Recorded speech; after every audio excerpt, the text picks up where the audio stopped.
From the top of the hotel steps, Vanessa Pike pointed toward the driveway and shouted, "She's not the bride. She's stealing the car." Down below, Maya Williams had just stepped into the Aether X9 when Officer Cole Ransom took the bait, charging straight toward her. "Get on the ground." Maya turned toward him. She still had one hand on the raised door of the car. "You've got this wrong," she said. Cole did not slow down. He reached for her shoulder, grabbed the fabric of her wedding dress, and tried to twist her right arm behind her back. Maya moved before he could complete the hold. She turned with the force of his movement, caught his wrist, and stepped outside his balance. Cole's own momentum carried him forward. Maya redirected it and brought him down onto the red carpet in one controlled motion. Within seconds, he was pinned. Maya kept his right arm secured and held his hand away from the gun on his hip. Her position controlled his shoulder without placing pressure on his neck or chest. "Stop reaching for your weapon," she said. "I don't want to hurt you." Cole struggled beneath her. "You're assaulting a police officer." Maya maintained the hold. "No, I'm stopping you from assaulting me." Vanessa hurried down the steps, raising her voice so the nearby staff could hear. "She attacked him. I told you she was dangerous." Maya looked toward her. "You told him I was stealing my own wedding car." Vanessa ignored the statement and waved toward two other officers approaching from the far side of the driveway. "Help, Officer Ransom." She broke into the vehicle and attacked him when he tried to stop her. The side display of the Aether X9 was still active. Authorized user, Maya Williams. Maya saw Vanessa glance at the name. Vanessa did not correct herself. Cole tried to pull his arm free. Maya adjusted the hold just enough to keep him from reaching his weapon. "Stop moving," she said. "You are going to injure your own shoulder. Get off me. I will release you when another officer secures your firearm. You don't give orders here. I am telling you how this ends without anyone getting hurt." The first responding officer stopped several feet away. His hand moved toward his holster as he assessed the scene. "What happened?" Cole answered immediately. "She attacked me. She went for my gun." "That is false," Maya said. "He approached without asking a question, grabbed me, and tried to force my arm behind my back. He reached toward his weapon while I was defending myself." Vanessa stepped closer. "She's lying. I saw the whole thing." Maya looked directly at her. "You were standing at the top of the steps." Vanessa's expression tightened. "I saw enough." The younger responding officer took out his handcuffs. "Release him now." "I will," Maya said. "Secure the weapon on his right side first." The officer frowned. "Ma'am, you do not tell us what to do." Cole suddenly jerked his arm and tried again to reach toward his belt. Maya stopped the movement without increasing the pressure on his shoulder. "Secure the weapon," she repeated. The older officer stepped forward and placed his hand over Cole's holster. "I have it." Maya released Cole immediately. She stood, moved back several steps, and held both hands where the officers could see them. Cole pushed himself up from the carpet. He checked his shoulder and flexed his fingers. He had no visible injury. His uniform was not torn. There was no blood, bruising, or damage to his arm. For a moment, no one spoke. Then Cole pointed at Maya. "Cuff her." The younger officer moved toward her. "She assaulted an officer and tried to take my weapon." "I never touched your gun," Maya said. "You were reaching for it. I was holding your hand away from it." Vanessa nodded quickly. "That's what I saw too." She was trying to get control of him. Maya turned toward Vanessa. "You told him I was not the bride. You were entering a vehicle that did not belong to you. The vehicle identified me by name." Vanessa looked toward the display again. "Authorized user, Maya Williams. You could have gained access illegally," she said. Maya kept her voice level. "You believe I hacked the most secure vehicle on the property while standing in front of you in a wedding dress? I do not know what you are capable of." The words were clear enough that several staff members nearby stopped moving. Maya studied her. "What exactly do you mean by that?" Vanessa did not answer. The hotel doors opened behind them. Guests began coming outside after hearing the shouting. Adrian Cole appeared first, still wearing his tuxedo. His expression changed the moment he saw Maya surrounded by police. "Maya?" He started down the steps. "Adrian, stop," Maya said. He froze. Her dress was torn at the shoulder where Cole had aggressively grabbed the fabric. though her rapid evasion had left her skin completely unmarked. Behind Adrian, Marcus Reed came outside and took in the scene. He looked at Maya, then at Cole, who was standing without injury. "What happened?" Adrian asked. Cole answered before Maya could. "Your wife attacked a police officer." Maya looked at Adrian. "He tried to force me to the ground." Marcus stepped closer, but kept his hands visible. "Did she strike you?" he asked Cole. "That is not the point. Did she injure you?" Cole did not answer. Marcus looked at the officers. "She controlled him. That is not the same as attacking him." The younger officer reached for Maya's wrist. "Turn around and place your hands behind your back." Adrian moved again.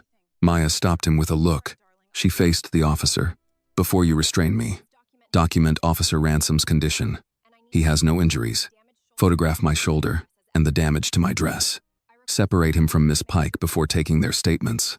Preserve the hotel cameras and the vehicle data." The officer stared at her. "Who do you think you are? A citizen asking you not to destroy evidence." Cole gave a short laugh. "She thinks she can talk her way out of this." Maya turned toward him. "No. I think the evidence will speak when you stop talking over it." The officer pulled Maya's hands behind her back and closed the cuffs around her wrists. Adrian's face hardened. "She is the bride. The car belongs to us. Everyone here can confirm that." Cole looked toward the growing group of guests.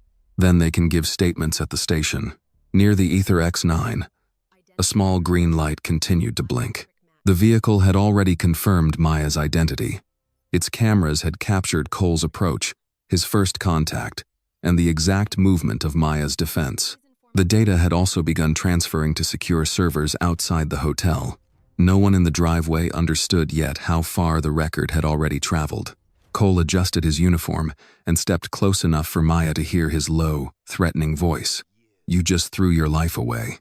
You're going to rot in a cell for putting your hands on a cop." Maya met his eyes, her calm expression completely untroubled. "I know exactly what I stopped, officer.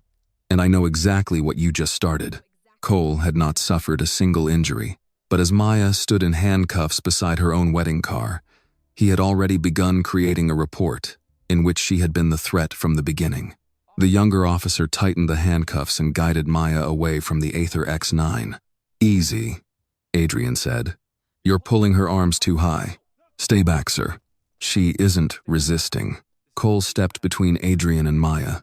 "Your wife just attacked a police officer. You don't get to manage the arrest." Adrian looked past him toward Maya. "Are you hurt?" "I'm fine." Her voice remained steady, but the cuffs had forced her shoulders backward, pulling against the torn fabric of her dress. The rapid movement that had saved her from Cole's grip had left her skin unmarked, yet the gown now hung unevenly from one shoulder. Marcus moved beside Adrian. "Let them see you cooperating," he said quietly. "Every camera matters now." Cole heard him and gave a bitter laugh. "You think cameras are going to save her?" Marcus looked at him.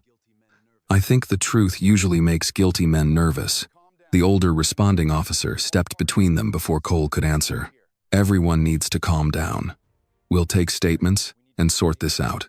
"You can sort it out right here," Adrian said. He pointed toward the side of the vehicle. The car identified her. Her name is still on the display. The officer glanced at the illuminated words. "Authorized user, Maya Williams." Vanessa quickly moved closer. "That proves nothing. The vehicle is experimental. Mr. Cole's company helped develop it. They could make it display any name they wanted." Adrian stared at her. "You personally reviewed our transportation schedule 3 times. I reviewed dozens of details for this event. You stood beside Maya during the rehearsal. She was wearing different clothes." Several guests reacted to the answer. Vanessa realized what she had said and tried to recover. "I mean, the lighting was different, and everything happened very quickly." "No," Maya said. Officer Ransom moved quickly. "You had time." Vanessa folded her arms. "I reported suspicious behavior. That was my responsibility. You did not report uncertainty. You told him I was stealing the car. I believed you were. After the car identified me?" Vanessa did not answer. The older officer turned toward the crowd, gathering on the hotel steps. "Anyone who witnessed the incident needs to remain available. Do not leave without giving your name to an officer." A murmur of protest rippled through the gathering crowd of guests. Several voices rose, confirming they had seen Cole charge without asking for identification. Cole turned sharply, snapping at the crowd. "You people came outside after the confrontation started. I didn't." A quiet, firm voice cut through. The hotel driver, Harold Bennett, stepped forward. His white gloves were still on, though one had picked up dark grease from the driveway. He looked the older officer straight in the eye. "I was standing right by the front entrance when Miss Williams approached." The car recognized her instantly. Officer Ransom initiated contact after the vehicle had already cleared her. Cole pointed at him. "You'll give your statement at the station. I will give it wherever it is properly recorded." Cole's jaw tightened. The older officer began collecting names, but Vanessa pulled him aside and spoke in a low voice.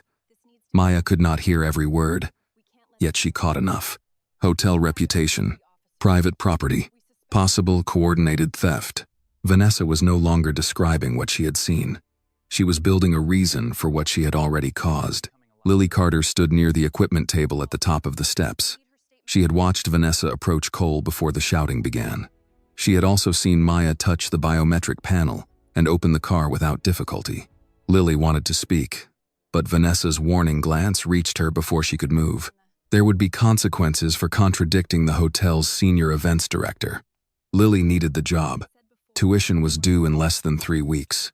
She lowered her eyes, ashamed of herself before she had even chosen silence. Adrian noticed the green security light blinking beneath the Aether's side camera. He knew exactly what it meant. The car was already fighting for them. His pocket vibrated with a heavy, rhythmic pulse. Adrian reached toward his pocket, his fingers brushing the fabric. Maya saw the movement. "Not yet," she said quietly. He stopped, but tilted his wrist just enough to glance down inside his pocket as the screen flashed. Secure event flagged. Multi-site archive active. Cole looked between them. "What does that mean?" "It means you should preserve your own evidence," Maya replied. "I asked him, and he does not have to answer you." Cole stepped toward her, but the older officer blocked him. "That's enough, Ransom." For the first time, Cole looked surprised that another officer had challenged him. "She attacked me, and she's already in cuffs." "Step back," Cole obeyed, but only after making sure everyone saw his reluctance. The younger officer began leading Maya toward the patrol car. Her guests parted to make room. Some looked angry. Others looked frightened. Several held up phones, though officers ordered them to lower the devices. Adrian followed until the older officer stopped him. "Sir, you cannot approach the cruiser. That is my wife." "I understand." "No, you don't. 20 minutes ago, she was supposed to leave this hotel with me. Now she is being arrested because your officer believed a lie he never bothered to check." The officer's expression softened slightly. "You can meet her at the precinct." Marcus placed a hand on Adrian's shoulder. "Go with the lawyer. Don't give them another person to arrest." Adrian looked at Maya. She nodded once. That was enough. The younger officer opened the rear door of the cruiser. Maya gathered the lower part of her dress so it would not catch beneath her feet. Cole came close again. "You'll be booked for felony assault." Maya looked at him over her shoulder. "You should be more concerned about what you will be booked for." His face hardened. "You think being rich protects you? I think facts protect everyone, when people are honest enough to preserve them." Cole shut the cruiser door.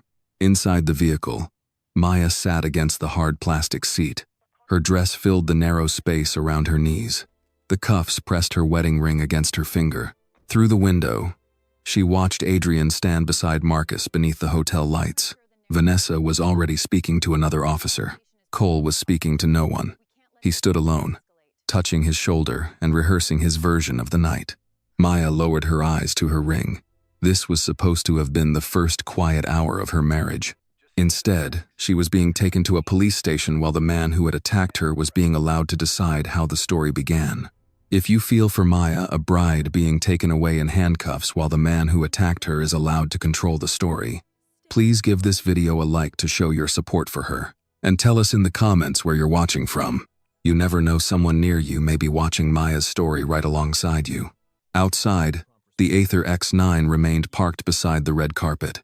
Its display dimmed, but the green security light stayed on. In California, Geneva, London, and Toronto, independent servers completed new copies of the footage. A technician in Geneva reviewed the first seconds of the recording. She watched the car verify Maya's identity. She watched Vanessa point. She watched Cole run without stopping. Then she marked the file for immediate legal preservation. As the patrol car pulled away from the Dominion Crown, the officers believed the most important evidence remained behind at the hotel. They were wrong. The truth had already traveled farther than any of them could reach. The patrol car moved through downtown Richmond with no siren and no conversation.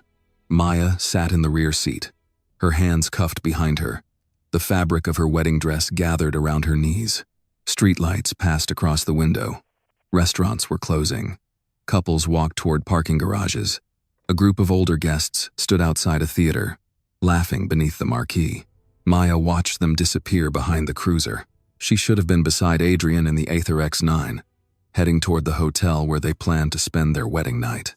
Instead, she was riding in a police car, while the officer who had attacked her remained free to shape the official account. She looked down at her wedding ring. The band pressed against her finger each time the cruiser turned.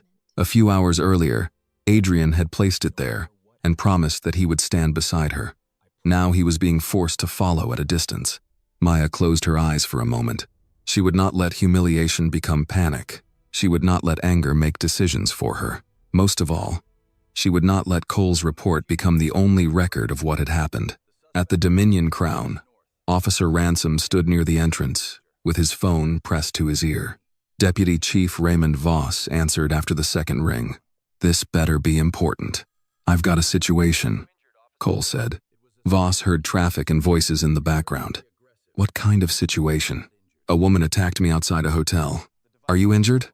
Cole looked at his shoulder. It moved normally.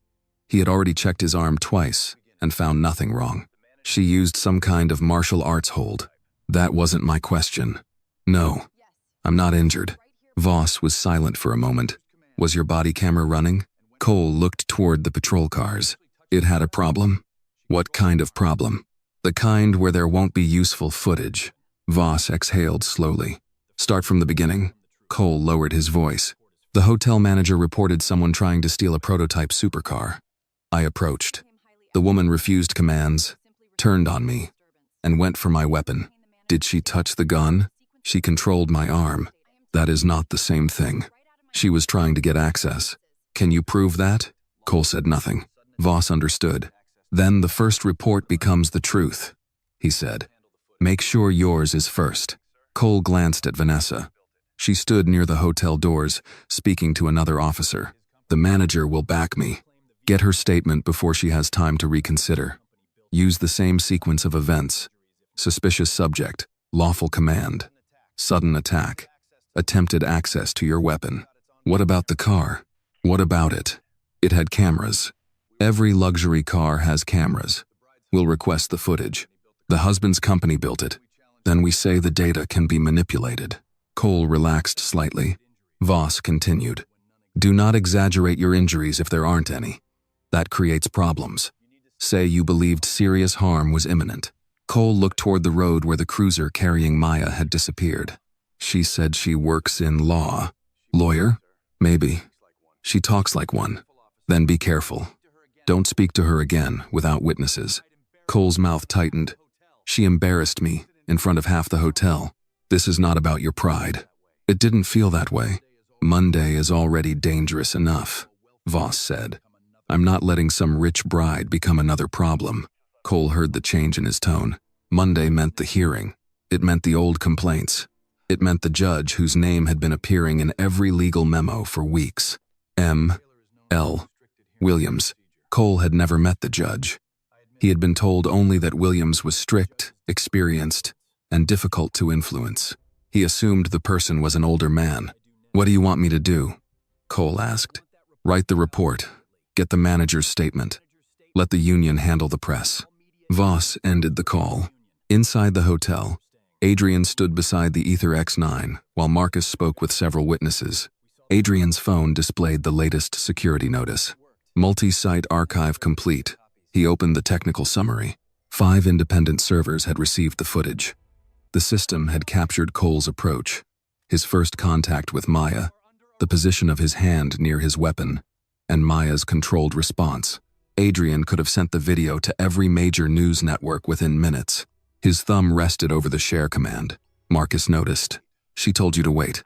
I know. Then wait. They're taking her to a station while he's still standing here. Marcus looked toward Cole. That man thinks he controls the story. Let him believe it a little longer. Adrian lowered the phone. You're asking me to trust the same system that put her in cuffs. No, Marcus said. I'm asking you to trust Maya. Lily stood near the sound table, pretending to organize cables. She had heard Vanessa accuse Maya before Cole approached. She had seen the car recognize Maya. She had watched Cole charge without asking a question. Now she watched Vanessa speak to an officer. I was concerned for the safety of the vehicle, Vanessa said. The woman became aggressive when Officer Ransom intervened. Lily looked up. That isn't what happened. The words left her before she could stop them. Vanessa turned. What did you say? Lily's throat tightened. I said. He ran at her. Vanessa stepped closer. You are an events assistant.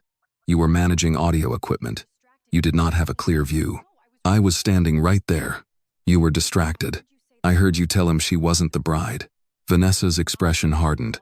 This is not the time to involve yourself in something you do not understand. Lily glanced at the officers. I understand what I saw.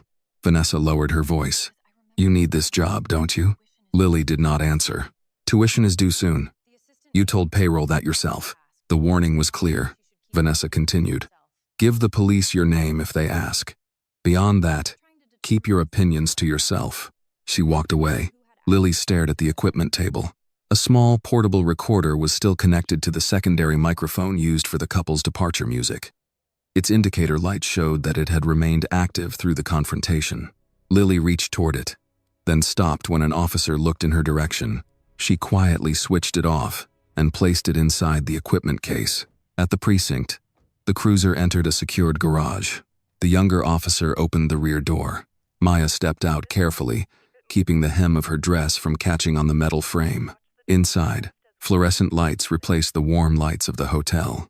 A desk sergeant looked up when she entered. Ruth Callahan had worked evening shifts for almost 30 years. A faded travel mug beside her keyboard read, World's Best Grandma. Her eyes moved from Maya's wedding dress to the cuffs, then to the arresting officer. What are the charges? Felony assault on law enforcement. Ruth looked at Maya again. Any injuries? Officer Ransom reported none. And her, no visible injuries. Maya spoke calmly. The fabric of my dress was torn when he grabbed me. I would like that documented. Ruth studied her for another second. What's your name? Maya Williams. Do you need medical attention? No. I would like water. And I would like your name for the record. Sergeant Ruth Callahan. Thank you, Sergeant Callahan. Ruth stood and reached for a paper cup. As she filled it, she glanced toward the report already appearing on her monitor. Cole's version had arrived before Maya had even entered the building. Ruth read the opening line twice. Then she looked through the glass at the woman in the wedding dress. Something in the report did not fit the person standing in front of her. Ruth handed Maya the paper cup, then turned the monitor slightly away from the booking area. Officer Ransom says you approached him aggressively after being ordered away from the vehicle. He approached me, Maya said. I had already entered the car when he grabbed my shoulder. He also says you attempted to gain control of his firearm. I kept his hand away from it.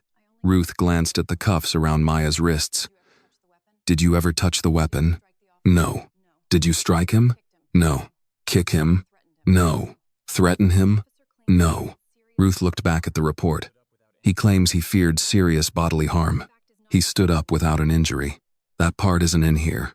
Maya took a small drink of water. Then the report was written to support an arrest, not to record what happened. The younger officer shifted beside her. You can make your statement in the interview room. I have requested counsel. You haven't been questioned yet. You are questioning me now. Ruth looked at the officer. She's right. Take her to interview 2 and turn on the recording system. No substantive questions until counsel arrives. The officer seemed surprised by the correction but obeyed. Interview 2 contained a metal table, 3 chairs, and a camera mounted high in one corner. Maya sat with her hands still cuffed behind her. The position pulled the dress tightly across her shoulders. "Can the cuffs be moved to the front?" she asked. The officer shook his head. "Not for an assault on police charge. I am seated in a locked room, unarmed, with no history of violence. That's procedure." "Whose procedure?" He did not answer. Maya looked toward the camera. "For the record, I am requesting that the restraints be adjusted because they are unnecessary and are damaging my wedding dress." The officer left without responding. Outside the room, Cole arrived with Vanessa's written statement already attached to the preliminary file. He sat at a workstation and began expanding his report. Aggressive subject, ignored lawful commands, sudden attack, attempted access to duty weapon, advanced combat training, fear of imminent bodily harm. Ruth stood behind him long enough to read the first page. "You say she reached for your gun. She controlled my weapon side. That isn't what I asked." Cole continued typing. "She was trying to disarm me. Did her hand touch the gun? She prevented me from accessing it." Ruth folded her arms. "That sounds like she was keeping you from drawing it." Cole looked up. "Were you there?" "No." "Then let internal affairs interpret it. You also wrote that she attacked without warning." "She did." Vanessa Pike used the exact same phrase.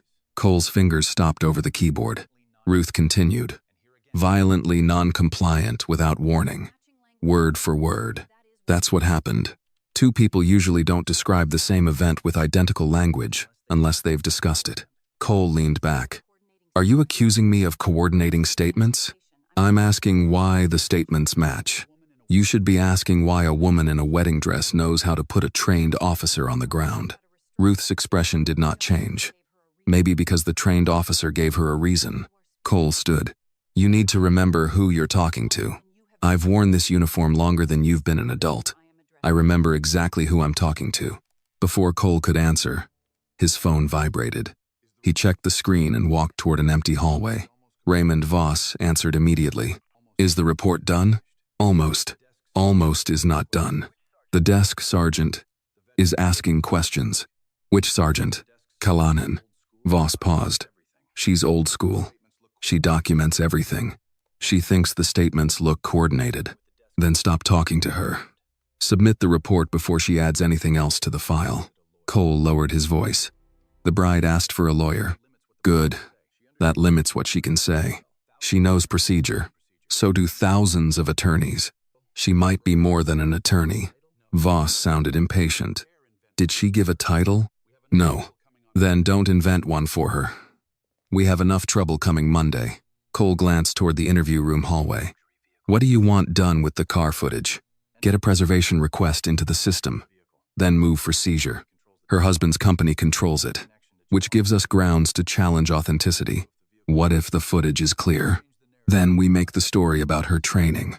A civilian with advanced combat skills assaulted an officer responding to a theft report. She didn't injure me. Then don't claim she did. Say the danger was imminent. Fear does not require a broken bone." Cole relaxed slightly. Voss continued. "Do not mention the name displayed on the car. Other people saw it. Witnesses disagree every day. Reports survive because they are written first." The call ended. Inside the interview room, Maya could hear footsteps, but not the conversation. She shifted carefully in the chair and studied the camera. The red indicator light was on. She considered everything she had seen since arriving. Cole's report was already in the system. Vanessa's statement had followed unusually quickly. No one had photographed the torn dress. No one had separated the two primary accusers before allowing them to speak. The arresting officer had asked questions after she requested counsel. This was no longer a single bad decision in a hotel driveway. A process was beginning to arrange itself around Cole's version. The door opened. A detective entered carrying a folder. "Miss Williams, I just need some basic information. I requested an attorney. This isn't an interrogation. Am I free to leave?" "No." "Then I will wait for counsel." He sat across from her. "Your cooperation could clear this up quickly." "My cooperation began when I released Officer Ransom the moment another officer secured his weapon. That officer says you attacked him. The cameras will show otherwise. Hotel security says the view may be obstructed. The vehicle was not obstructed. The detective opened the folder. What do you do for a living? I work in the law. Are you an attorney? Maya held his gaze. I have invoked my right to counsel. He closed the folder and left. At the front desk, Eleanor Grant entered carrying a leather briefcase and wearing a dark overcoat over her evening clothes. At 63, she had spent 4 decades representing people who had learned too late that calm cooperation did not always protect them from a false report. Adrian followed her. My wife is being held in interview too, he said. Ruth stood. Are you counsel? Eleanor placed her identification and bar card on the desk. I am. I want the legal basis for her detention, the name of the supervising officer, and confirmation that no questioning occurred after she invoked. Ruth began gathering the paperwork. Cole stepped from the hallway. She assaulted an officer. Eleanor looked at him. And you are? Officer Cole Ransom, the alleged victim, the arresting officer, and the man writing the first report? I know what happened. That is exactly why you should not be managing the investigation. Cole's face tightened. Eleanor took out a fountain pen and wrote down his name. Then, the desk phone rang. Ruth answered. Richmond Police. Sergeant Callahan speaking. She listened. Her posture changed. Yes, sir. A pause. Yes. I understand. Another pause. I will seal the preliminary report and stop all questioning immediately. Cole moved closer. Who is that? Ruth raised one hand and continued listening. Chief Mercer will be notified now. She ended the call. Voss called seconds later, demanding to know who had issued the order. Ruth looked toward the interview room, then at Cole. I'm not authorized to tell you. Cole's confidence faltered for the first time that night. Across the city, Police Chief Elaine Mercer was awakened by a second call. She listened without interrupting, then reached for her glasses and read the name sent to her secure phone. Maya L. Williams. Elaine sat up slowly. Tell them not to ask her another question, she said. I'm on my way. Rain struck the windshield as Elaine Mercer drove toward headquarters.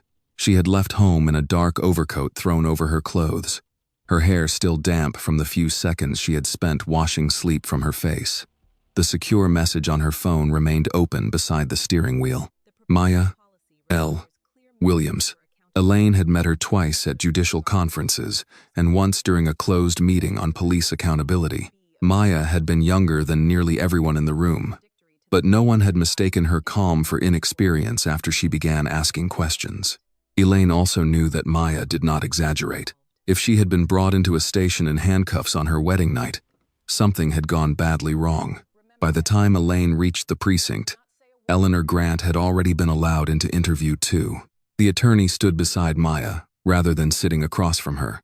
She examined the cuffs, the torn shoulder of the dress, and the marks the metal had left around Maya's wrists. Did they question you after you requested counsel? Eleanor asked. They called it basic information. What did you answer? My name and that I work in law. Nothing else? Nothing substantive. Eleanor nodded. Good. Adrian waited outside the room. He had been told he could not enter because he was a potential witness. Through the narrow window, Maya could see him standing in the hallway with his jacket over one arm. His tuxedo shirt was still buttoned to the collar, but the bow tie was gone. He looked less like a groom now, and more like a man holding himself together because losing control would help the wrong people. Maya met his eyes through the glass. He lifted one hand. She gave a small nod. The gesture was enough.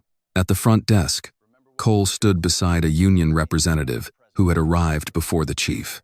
The man was heavy-set, silver-haired, and wore a navy suit that looked as if it had been pulled from the back of a chair. Do not answer anything else tonight, the representative told Cole. Your report is complete. From this point forward, you were responding to a reported felony and feared for your weapon. That is what happened. The representative looked at him carefully. Is it?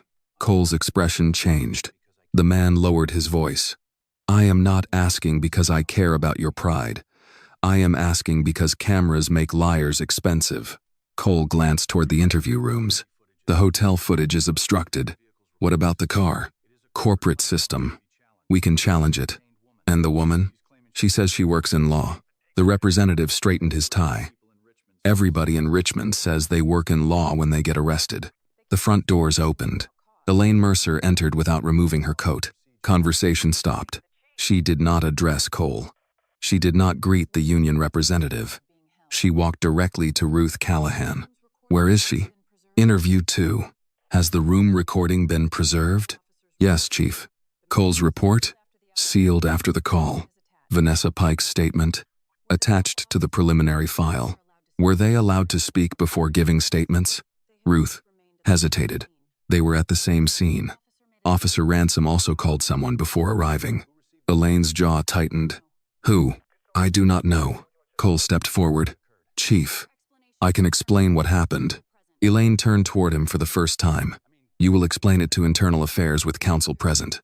He attacked me, Cole said, correcting himself too late. She attacked me. Elaine looked at his uniform. Are you injured?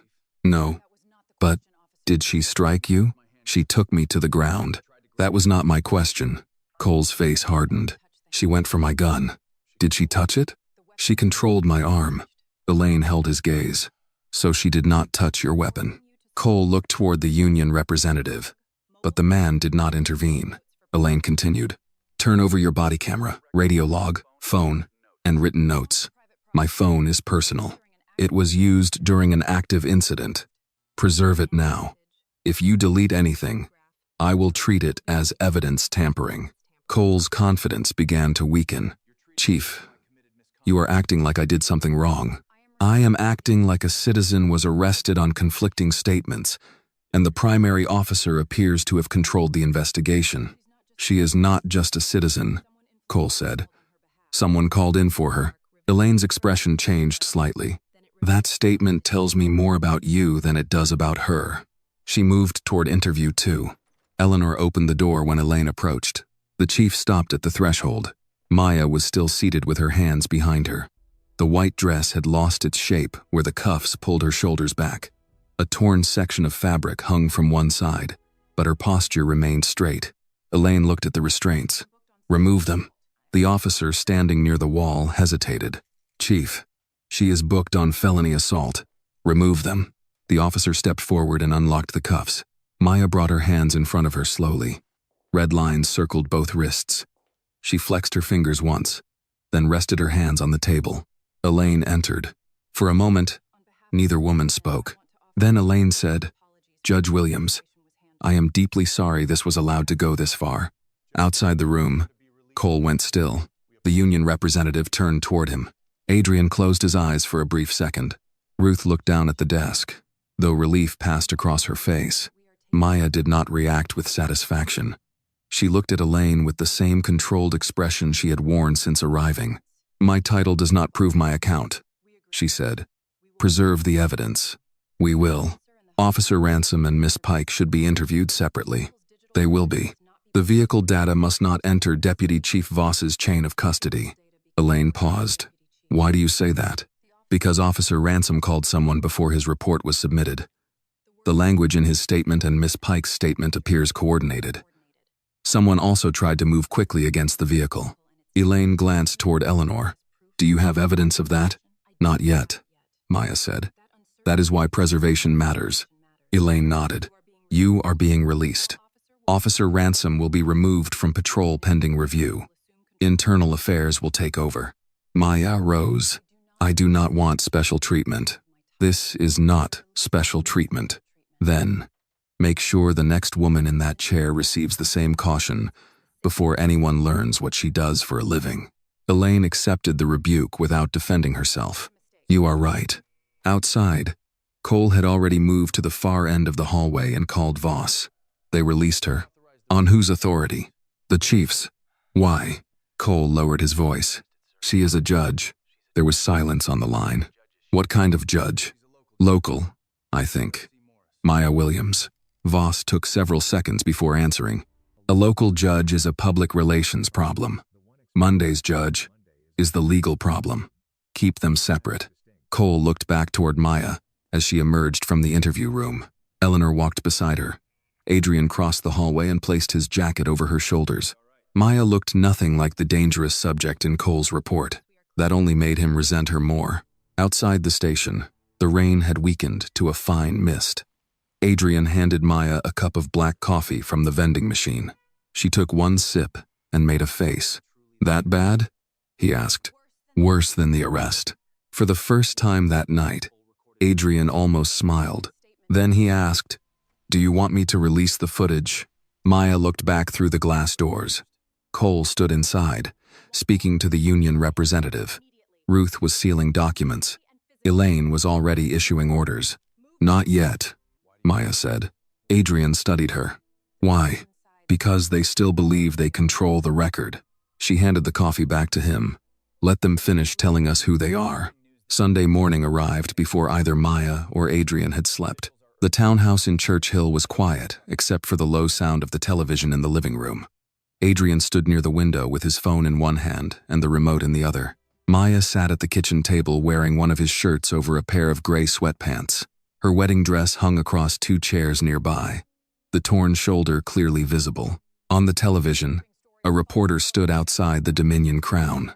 Video circulating online appears to show Richmond Circuit Court Judge Maya Williams restraining a police officer during a confrontation following her wedding reception. The screen changed to a 12-second recording. It began with Cole already on the ground. Maya was shown holding his arm away from his gun. Vanessa could be heard shouting in the background, but the clip started too late to include her original accusation, or Cole's attack. The headline beneath the video read, "The Martial Arts Bride." Adrian turned off the television. "They cut out everything that happened first." "They did not cut it out," Maya said. "They never recorded it." "The person who posted that video knew exactly where to start." "Probably. You're too calm." Maya looked toward her wedding dress. "Being angry will not make the missing seconds appear." "No, but releasing the Aether footage will." His phone had been vibrating since sunrise. News organizations wanted statements. The hotel wanted permission to discuss the vehicle. Aether Mobility's board wanted an emergency meeting. Several international partners were asking whether the live stream could be released. Maya knew the full recording could destroy Cole's version of events before lunch. She also knew that once the footage became public, every word spoken around it would become part of a larger legal conflict. "Has the International Council finished verifying the archive?" she asked. "They expect a preliminary certification today." "Then we wait." Adrian placed his phone on the counter. "While we wait, they are calling you violent. They would call the video manipulated if we released it before verification. They may call it manipulated anyway. They probably will." He looked at her wrists. The marks from the cuffs had faded but were still visible. "They arrested you at our wedding. I remember. They left the man who attacked you at the hotel and put you in a cruiser. I remember that too. And now he has a union spokesman telling the city that you nearly killed him." Maya's voice softened. "Adrian, I know what happened. That isn't enough." "No, it isn't." For the first time since leaving the precinct, the control in her expression weakened. Not enough to become tears, but enough for Adrian to see the exhaustion beneath it. He pulled out the chair beside her. "I should have stopped them. You would have been arrested. Maybe. Not maybe." Cole needed another person to confirm the story he had already decided to tell. If you had touched him, you would have become that person. Adrian looked down at his wedding ring. "We were supposed to be somewhere else this morning." Maya followed his gaze. On the counter sat an unopened bottle of champagne, 2 glasses from the reception, and a white bakery box her mother had insisted they take home. Adrian opened the box. A piece of wedding cake remained inside, slightly damaged from the trip. He placed it between them and handed Maya a fork. "This is not how I pictured our first breakfast." Maya took a bite. "The cake is still good. That is an unreasonably generous review. It survived the night better than we did." Adrian smiled, despite himself. For several minutes, they ate in silence while messages continued arriving on their phones. Maya's phone rang. Marcus Reed's name appeared on the screen. She answered. "I saw the video," he said. "So did everyone else. They are calling the whole dangerous. They are calling everything dangerous, except the man reaching for a weapon." Marcus was quiet for a moment. "Did you feel the shoulder starting to lock?" "Yes." "And what did you do?" "I reduced the pressure. When he tried to reach again, I moved his wrist farther from the holster without increasing the shoulder rotation." "Did you strike him?" "No." "Did you damage the joint?" "No." "Then remember what matters." Maya leaned back in her chair. They are using my training as proof that I attacked him. They would have used your lack of training as proof that you misunderstood what he was doing." She knew he was right. Marcus continued, "You had every opening to hurt that man. You closed every one. That will not fit into a 12-second clip. It will fit into the truth." After the call ended, another notification appeared. This one came from the Judicial Review Office. Maya read it twice. Adrian watched her face. "What is it?" "The council wants an emergency conference." "When?" "In 20 minutes. About the arrest. About whether I can continue performing my duties while the investigation is open." Adrian sat back. "They are suspending you?" "Not yet. But they are considering it." Maya closed the message. She had expected scrutiny. A judge accused of assaulting a police officer could not simply continue without review. She understood the ethical concern better than most people. Understanding it did not make it painless. The phone conference began at 9. 3 members of the Judicial Council appeared on the screen, along with an ethics advisor. Their tone was respectful but formal. The senior member, Judge Harold Brennan, was 71 and had known Maya since her appointment. "Maya, this is not a disciplinary hearing," he said. "We are trying to protect the integrity of the court. I understand. The public video is incomplete, but it shows physical contact between you and an officer. It shows me restraining him after he attacked me. We are aware of your position. It is not a position. It is what occurred." Brennan removed his glasses. "We have to consider the public perception." Maya looked directly into the camera. Public perception was created by a video that begins after the officer's first use of force. That may be true. Until the evidence is reviewed, we are asking you to step away from active proceedings. For how long? 48 hours initially. Maya knew what those 48 hours included. Monday morning. She felt Adrian watching from across the room. "Is this a request?" she asked. "Or an order? A temporary administrative request?" Maya paused. Refusing would allow Voss and the union to claim she believed herself above oversight. Accepting could remove her from work at the exact moment someone wanted her gone. "I will comply," she said. "But I want the record to state that my acceptance is not an admission of misconduct." "It will." The call ended. Adrian came back to the table. "You knew they would do that." "I knew it was possible. Is there something important scheduled tomorrow?" Maya did not answer immediately. "The court has work scheduled," she said. Adrian understood that professional rules prevented her from saying more. On television, the union spokesman appeared outside police headquarters. He described Cole as a respected officer who had been ambushed by a highly trained combatant. Maya muted the sound. The phrase "highly trained combatant" remained on the caption beneath his face. Her father had once told her that a robe would not stop people from seeing what they had already decided to see. "Wear it anyway," he had said. Maya looked toward the garment bag, hanging near the stairs. Her black judicial robe was inside. For the next 48 hours, she had been told not to wear it. Adrian reached across the table and placed his hand over hers. "You are not what they are calling you." "I know. Do you?"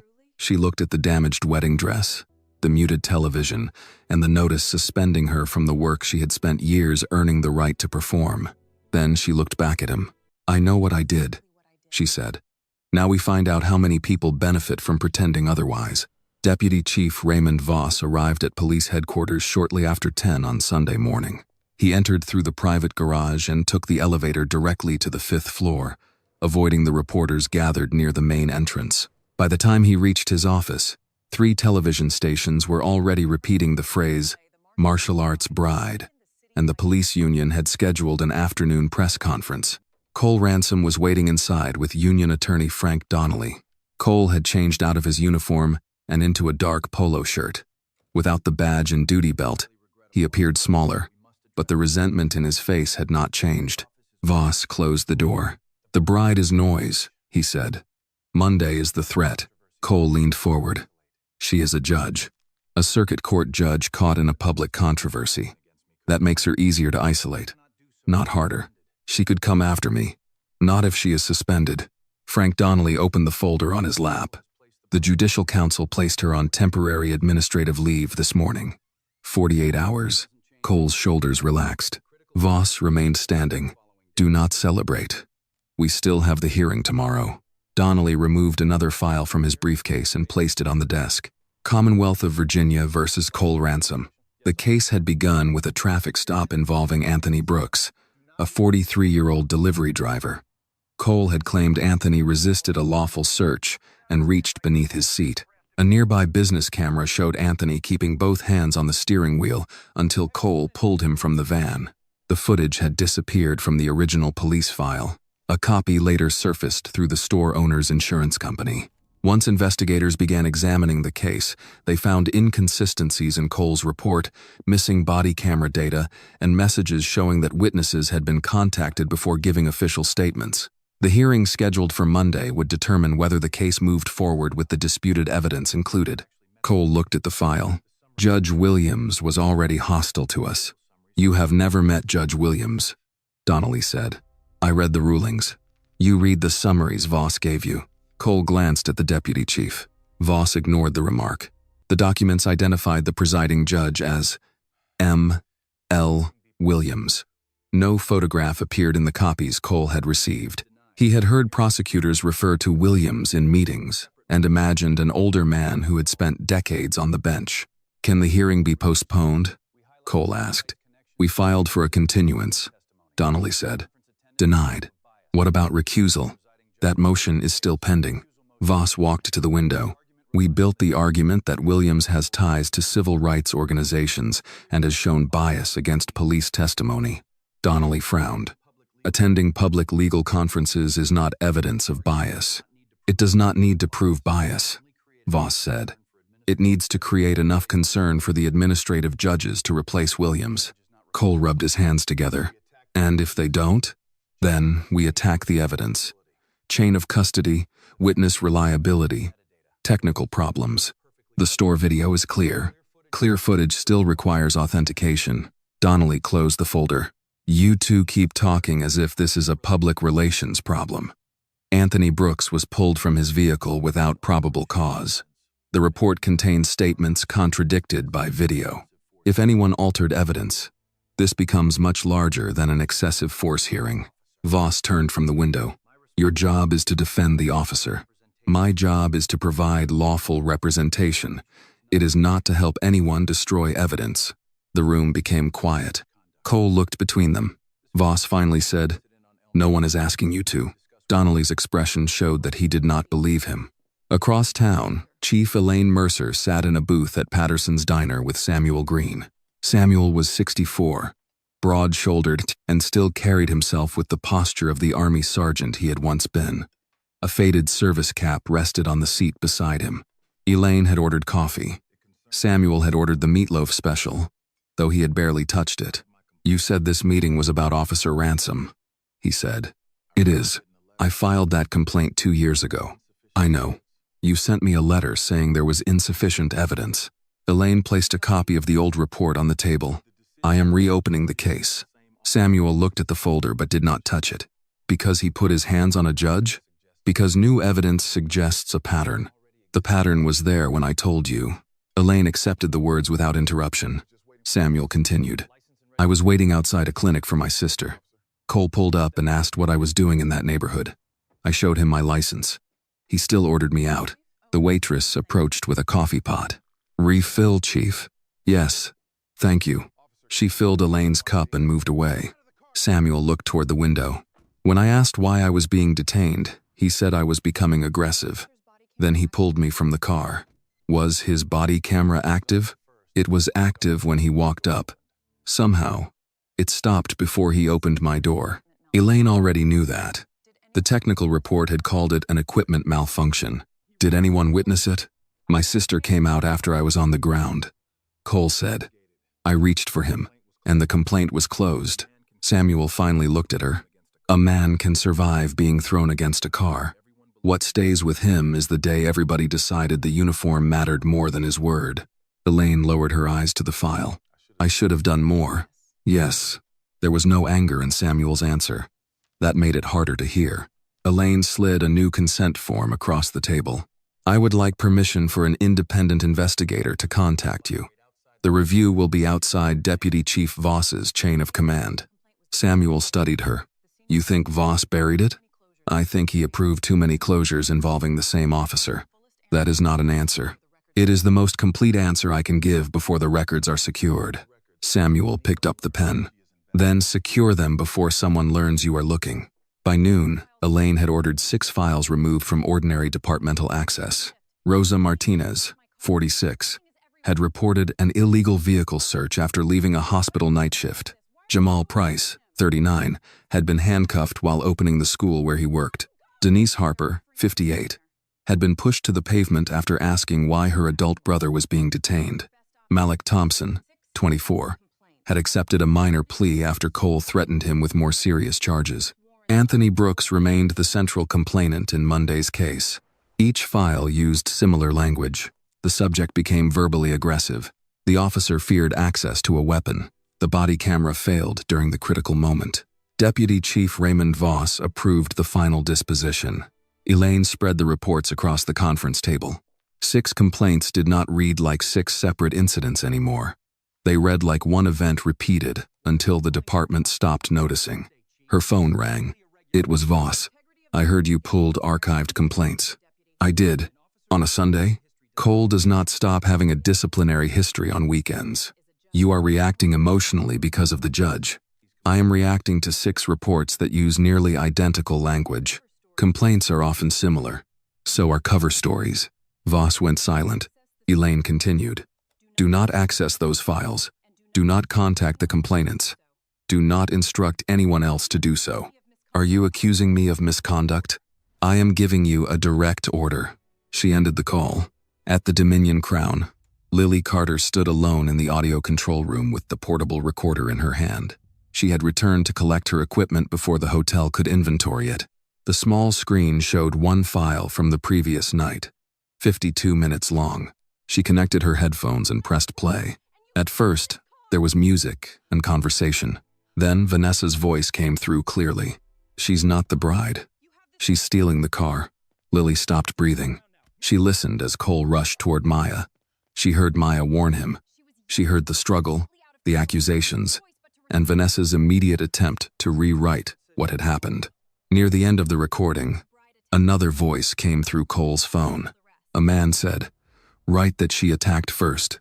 We'll deal with the rest." Lily removed the headphones. For the first time, she understood that the lie had not ended in the hotel driveway. It had only begun there. Lily played the recording again from the beginning. This time, she listened with a notebook beside her. At 9:42 p.m., Vanessa shouted that Maya was stealing the car. At 9:43, Cole ordered Maya to the ground. Seconds later, Maya warned him that he had the situation wrong. Then came the sound of movement, Cole's accusation, and Maya's calm reply. Lily wrote down the exact time of each moment. She kept listening. After Maya had been placed in handcuffs, the recorder captured Vanessa speaking quietly near the equipment table. She should have stayed away from the car, another hotel employee asked. But wasn't she the bride? Vanessa answered. That is not the point anymore. Lily stopped the file. She stared at the words she had written. That is not the point anymore. Vanessa knew the accusation was false. She had known before Maya was taken away. Lily resumed the recording. Near the end, Cole's phone call became clearer. His voice was lower than the other sounds, but the man on the other end could still be heard through the speaker. Write that she attacked first. We'll deal with the rest. Cole asked something Lily could not make out. The man replied, Do not mention the display on the car. Lily copied the file onto her laptop. Then she copied it again onto the small blue USB drive she used for event playlists. She had just placed the drive in her pocket when the control room door opened. Vanessa entered without knocking. What are you doing here? Packing the audio equipment. You were told not to return until management contacted you. No one told me that. Vanessa looked toward the recorder. Did you listen to last night's file? Lily hesitated. That was enough. Vanessa closed the door behind her. That recording belongs to the hotel. It recorded a public incident. It was created using hotel equipment during a private event. It also recorded you lying to the police. Vanessa's face tightened. You need to be very careful with that word. I heard you tell Officer Ransom that Maya was not the bride. I believed that at the time. You saw her name on the car. The situation was confusing. You said she had hacked it. I was trying to protect a valuable vehicle. Lily shook her head. After Maya was arrested, someone asked if she was the bride. You said that wasn't the point anymore. Vanessa stepped closer. You are 20 years old. You do not understand how quickly a security situation can become dangerous. I understand that you accused an innocent woman. You saw a few minutes of something that will be reviewed by lawyers, police officers, and corporate investigators. Do not convince yourself that you know more than all of them. I know what the recording says. Vanessa held out her hand. Give me the device. Lily did not move. That recorder is hotel property. The file may be evidence, and interfering with hotel property may be theft. You are threatening me. I am explaining the consequences of making decisions you are not qualified to make. Lily felt the USB drive against her leg. Her tuition payment was due in less than 3 weeks. The hotel paid better than most of the part-time jobs available near campus. Losing the position would mean delaying another semester or borrowing money her mother did not have. Vanessa appeared to read the fear on her face. You told payroll you needed additional shifts. Lily said nothing. You are a good employee. Vanessa continued. Do not destroy your future because you misunderstood one stressful evening. I did not misunderstand it. Then prove you are mature enough to follow procedure. Give me the recorder. The hotel's legal team will review it. Lily looked at the device. If she refused, Vanessa could call security. The recorder would still be taken, and Lily might be accused of removing evidence. She unplugged it and placed it in Vanessa's hand. Vanessa's expression softened slightly. That was the right choice. No, Lily said. It was the choice you forced me to make. Vanessa placed the recorder inside her briefcase. You should go home.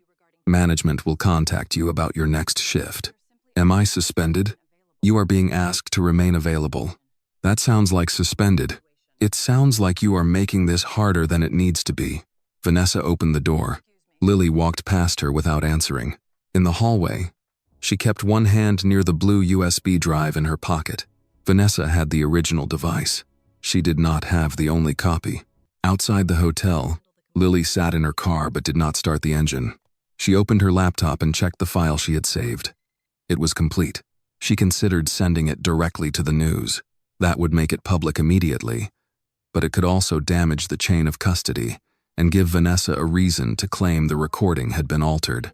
Lily had learned enough in her criminal justice classes to understand that evidence was not only about what something showed, it was also about how it was preserved. She called her mother. Angela Carter answered on the 4th ring. You all right? Lily tried to sound normal. Why wouldn't I be? Because you only call before noon when something is wrong. Lily looked back at the hotel. I heard something last night. Something important. What kind of important? The kind that could cost me my job. Angela was quiet. Did you do anything wrong? No. Would staying silent help somebody who did? Lily closed her eyes. Yes. Her mother took a slow breath. Then whatever you decide, make sure you can live with the person who wakes up tomorrow. After the call, Lily searched for the contact information of the independent investigator Chief Mercer had appointed. She did not send the recording yet. Instead, she created a new email account, uploaded an encrypted copy, and wrote a short message explaining when and where the file had been created. Before pressing send, she stopped. She was afraid of Vanessa. She was afraid of Cole. Most of all, she was afraid the same people who had ignored Maya would decide a 20-year-old hotel employee was not worth believing either. Across the city, Vanessa entered the hotel's executive office and placed the recorder on the desk. The director of security looked at her. What is this? An audio file from last night. Does it contain the incident? It contains confusion that could be taken out of context. He reached for the device. Vanessa kept her hand on it. I want the file reviewed before anyone outside the hotel sees it. Police may subpoena it. Then legal needs to decide what exists before that happens. The security director looked at her more carefully. You want me to delete it? I want you to follow company retention policy. That is not an answer. Vanessa removed her hand. It is the only answer I am giving you. Back in her car, Lily looked at the unsent email. Then she remembered Maya standing in handcuffs, still asking the officers to preserve evidence even while no one believed her. Lily pressed send. The message left her screen. For the first time since the wedding, someone outside the hotel now possessed Vanessa's own voice, telling Cole not to let Maya explain. Adrian entered the Aether Mobility conference room shortly after noon.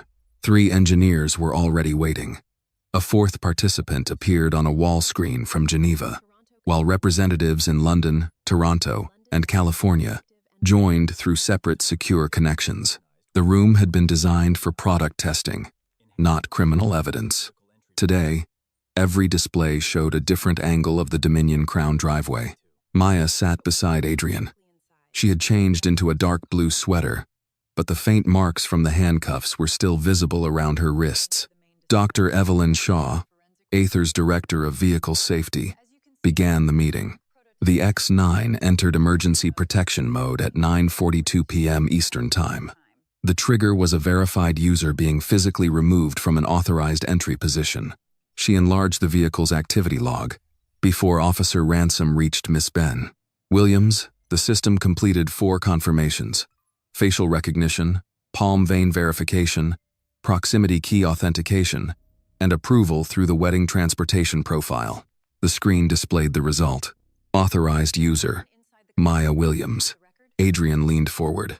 Can anyone inside the company change that record now? No. Once the security event was triggered, the file received a digital signature. Any alteration would create a mismatch across all 5 archives. The Geneva representative spoke next. Our server received the first copy before Miss Williams was taken to the ground. London received a second copy, 11 seconds later. Toronto and California completed their archives before the other officers arrived. Maya watched the first camera angle. Vanessa stood at the top of the steps. Maya approached the car. The door opened only after her identity was confirmed. Cole ran toward her without stopping to examine the display or speak to the driver. The second angle showed his hand gripping her dress. The third showed Maya turning with his momentum. Evelyn slowed the footage. Here is the first physical contact. Officer Ransom initiates it. The recording advanced frame by frame. Miss Williams does not move toward the officer's weapon. She captures his wrist after his hand begins moving toward the right side of his duty belt. A motion diagram appeared over the video. Red lines tracked Cole. Blue lines tracked Maya. Can the system determine force? Maya asked. To a limited degree, Evelyn said. The vehicle's proximity sensors recorded displacement and speed. They cannot measure pressure on his shoulder, but they show that you reduced his forward momentum rather than accelerating him toward the ground. The California engineer added, his fall speed was lower than what his original movement would have produced. Adrian looked at Maya. You softened it. I did not want him injured. The data supports that, Evelyn said. There was no secondary impact against the vehicle, pavement, or nearby structures. The only contact was with the carpeted surface. The final view showed Maya releasing Cole the moment the older officer secured his holster. There was no hesitation, no additional force, no attempt to continue the confrontation. Maya looked away from the screen. She knew what she had done, but seeing it from several angles created a different feeling. Cole had not been confused. He had been given multiple chances to stop, and he had ignored every one. Evelyn closed the video. We can issue a preliminary technical certification today. The full forensic report will take longer. Will it hold up in court? Adrian asked. The Geneva representative answered. The copies were created independently, time-stamped, and preserved before any party requested access.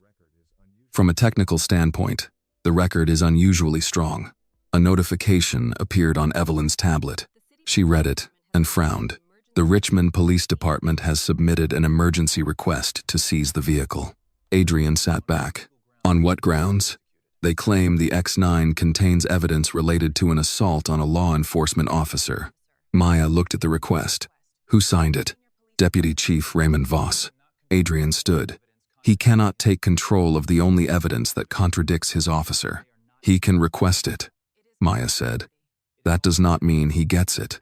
The vehicle is company property and evidence connected to an active investigation. We need a lawful response, not an angry one. Adrian looked at the screens surrounding them. If the police put that car in one of their storage facilities, they can damage the hardware. They cannot erase the archived footage. They can claim the hardware malfunctioned. Maya considered that. Then the vehicle does not move until an independent court reviews the request. Send a written preservation notice. Offer supervised inspection at the hotel or a neutral forensic facility. Evelyn nodded. We can also place the onboard system in read-only mode. Do it. Adrian remained standing. I want the footage released. Maya looked at him. We agreed to wait for certification. We have it. We have a preliminary finding. And while we debate wording, Cole's union is telling people you are a trained attacker. Maya turned toward the paused image of herself holding Cole on the red carpet. The footage proves what happened. That is the point. It proves who moved first. It does not explain why Vanessa looked at my name and still chose to call me a thief. Adrian's anger eased slightly.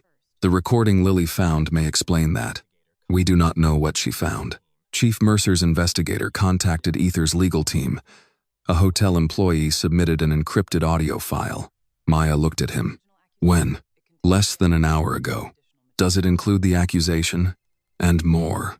Before Adrian could explain, his phone rang. It was the company's general counsel. Adrian answered and put the call on speaker.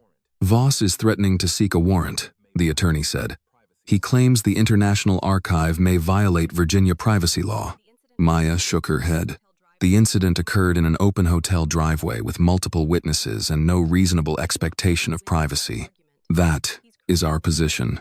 He is not trying to win the argument, Maya said. He is creating language for the press. The attorney agreed. There is more. Someone from the police union contacted a reporter and claimed the vehicle data is controlled by your husband and therefore unreliable. Adrian looked at Maya. They are already doing it. Maya turned back to the Geneva representative. How many organizations currently possess independently verified copies? 5 technical sites, plus the external certification authority. And none of them are controlled by Adrian personally? Correct. Put that in the first sentence of the report. Voss called Adrian's office 20 minutes later. Adrian answered, You are obstructing an investigation. Voss said, We offered independent access. You offered access on your terms. We offered access where your department cannot alter the evidence. Voss's voice hardened. Be careful, Mr. Cole. Maya motioned for the phone. Adrian handed it to her. Deputy Chief Voss. Maya said. There was a brief silence. Judge Williams, the vehicle will remain preserved. Your investigators may inspect it under independent supervision. You do not control this investigation. Neither should an officer whose subordinate is the subject of it. You are letting your personal involvement affect your judgment. My personal involvement is the reason I am not making decisions about criminal liability. It is not a reason to hand evidence to someone already trying to shape the record. Voss changed direction. The car is owned by your husband's company. Any footage can be manufactured. The copies were distributed before Officer Ransom submitted his report. Another silence. Maya continued. The car can prove what happened. It cannot explain why your officer was so ready to believe Vanessa Pike. Voss replied. You should focus on your own conduct.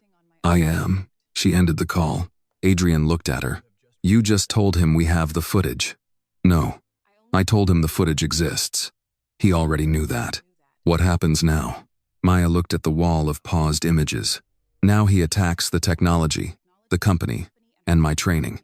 He will challenge everything except the decision Cole made before he knew a single fact. Evelyn's computer signaled that the first archive certificate was complete. At the same moment, Chief Mercer's independent investigator opened Lily Carter's audio file. The vehicle could prove who moved first. The recording was about to reveal why. By late Sunday afternoon, Maya entered the fellowship hall of New Hope Baptist Church through a side door. The room was simple and familiar. Folding chairs had been arranged in a circle. A large silver coffee urn stood beside paper cups, pound cake, and a tray of sandwiches brought by church members. On one wall hung photographs of former pastors and community volunteers. Near the entrance, a framed list honored local men and women who had served in the military. No reporters had been invited.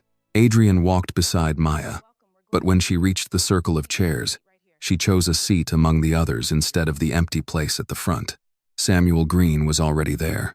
His old army cap rested on his knee, Rosa Martinez sat beside him in the dark blue scrub she had worn during her hospital shift.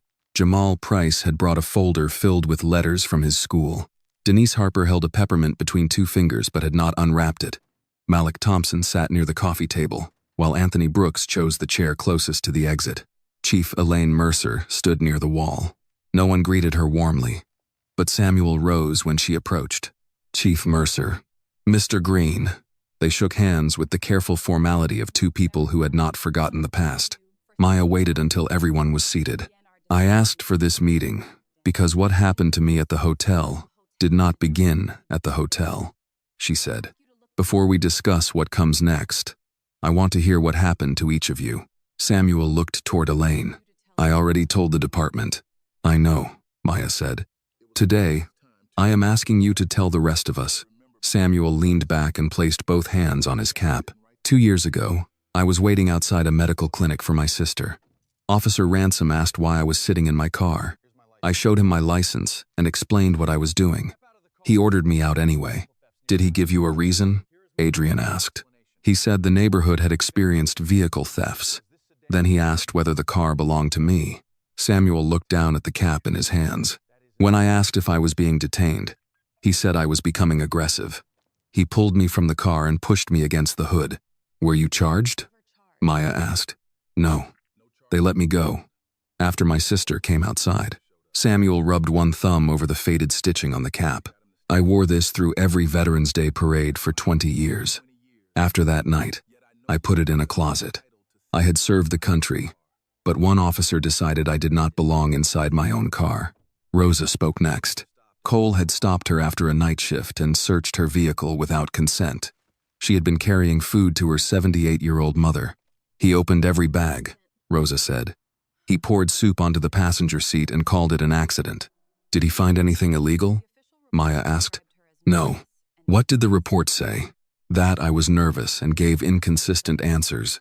Rosa folded her hands. I was tired. I had worked 12 hours. My mother had been waiting for dinner. Later, when I told people what happened, some of them asked what I had done to make him suspicious. Jamal opened his folder. I was unlocking the school before a staff meeting. Cole said there had been a burglary report. I showed him my employee identification. What happened then? Elaine asked. He told me identification could be fake. When I reached for my phone to call the principal, he handcuffed me. Jamal placed a letter on the table. The charges were dropped, but parents heard that a teacher had been arrested outside the school. The district did not fire me. They simply stopped considering me for promotion. Denise finally unwrapped the peppermint. My brother was being questioned outside my shop. I asked why. Cole told me to return inside. Her voice remained steady, but her fingers tightened around the wrapper. When I refused to leave my own sidewalk, he pushed me down. Someone filmed the last part. After I stood up and started shouting. That was the video people saw. What happened to your business? Maya asked. Customers stopped coming. Some said they did not want trouble around the store. Malik leaned forward. Cole arrested me during a traffic stop. He claimed he smelled marijuana. There was none. Did you contest it? Adrian asked. My public defender told me the misdemeanor plea would disappear faster than fighting a police officer's report. I took the deal. And the result? Maya asked. I lost my university housing and missed a semester. Anthony Brooks had not spoken. Maya turned toward him. You do not have to say anything today. Anthony looked at the floor. My delivery route took me behind a closed store. Cole said the van matched a vehicle involved in a theft. He placed a folded invoice on the table. The delivery was scheduled. The owner was waiting inside. Cole claimed you reached under your seat, Elaine said. Anthony looked at her. I kept both hands on the wheel. The room became quiet. The store camera proved it. He continued. But the first copy disappeared from the police file. Adrian looked toward Elaine. Who handled that evidence? Elaine did not avoid the question. Officer Ransom submitted it. Deputy Chief Voss approved the final review.